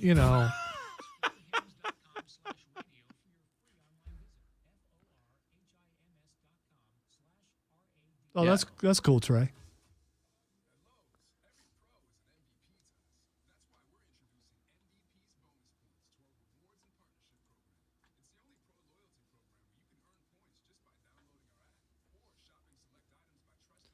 We really need a third person, though. That's just as a I don't know, do we? You think? I don't think we do. so that it's nothing but ties. It's just me and you. It's nothing but ties. Someone to take. The third person is the third person is the listener, right?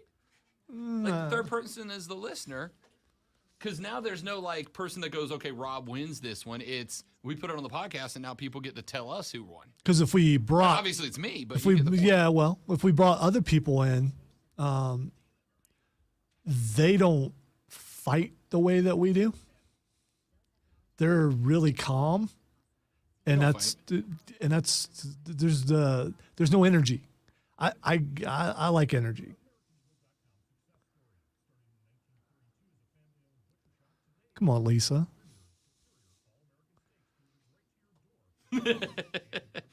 Lonzo and I have never had a. These are, I don't even think you and I'm cursing us. I'm jinxing us now, but I don't think you and I have even really had a genuine disagreement. Sure we have, because we talk wrestling afterwards. That's where that came from. Outside of wrestling, that's we've not never what had I a mean. professional disagreement. We have, though, on the air, and then people get worried, and then we start talking wrestling afterwards. And Luke says third person if you guys get morning status. If we go morning show, when we go morning show, I could see them trying to bring in a third person. yeah, I have some ideas. Yeah. And you never know. You never know. Trey said, I use filters on pictures of my wife to customize my 2K characters. I think that's pretty skilled. That's amazing. Yeah.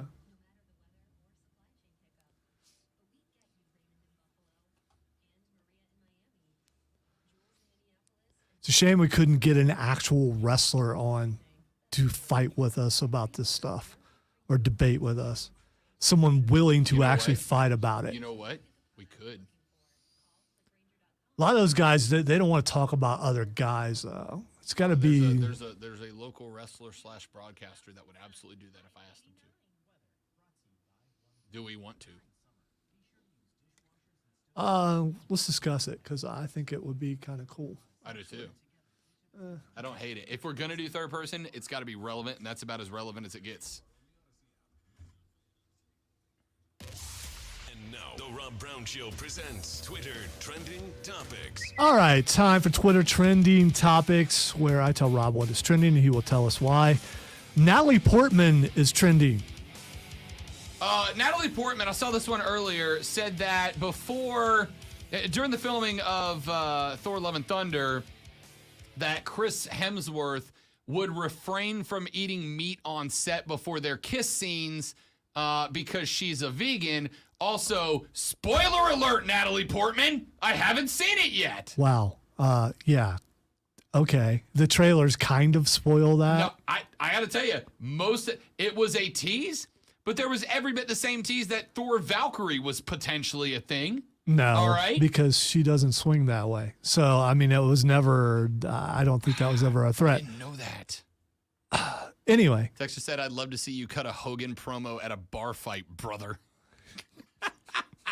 there would be a lot of brothers thrown out there. All right, Moon Knight is trending. It was so good, right? It was so good. I wouldn't rank that as the best, though. I don't know that I'd rank it as the best, but I would say it was good. I would say it was good, but you almost can't really even rank it in the MCU because it was so disconnected You have to. from the rest of the MCU. It's almost like it doesn't need the rest of the MCU, but you've got to assume that at some point it's going to make its way over. All right, so the reason why it's trending is because it was nominated for a bunch of Emmys. Again, it was great. Yeah, I agree. I thought it was you don't have to think it was the best. I would argue it was It and WandaVision compete for the most unique MCU property, and that's why both of them are way up there for me. I don't know. I got to put Loki up there. I've got to put What If because I I love thought What Loki, If but was Loki dramatically different from MCU movies? I wouldn't say that it was, but I would say WandaVision and Moon Knight both were dramatically different from everything we've seen on the big screen. I like Loki a lot. Loki's the only TV thing that I own merch from. I've got a Gator Loki shirt. which is still a cool shirt, and I'm very 100%. jealous about it. So, all right, one I want to talk about, but I won't because I can't because it kind of spoils. No, So, come on. all right, X-Men is trending, Greatest Saturday morning cartoon theme which song. you just hit the nail on the head, so to speak, about why it's trended. Are people reminding themselves No. of how much a banger the theme song was? That music just showed up somewhere, and it's causing a big disruption over what the MCU just did. A lot of people not happy about it. Some people are downright angry over it. Is it in Thor? You can tell me. No. Miss Marvel. Finale of that dropped yesterday? Yes. Gotta finish that. That's a lie. I gotta start that. Ladies and gentlemen, that's it for our show. Jim Rome's up next. Mark Ryan and Diesel go off sides at 3. Thank you for listening. You guys are amazing human beings, and we love you almost as much as we love ourselves.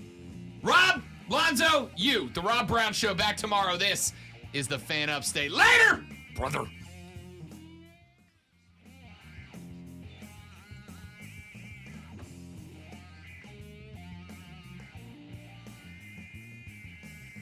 This is a very long out, right?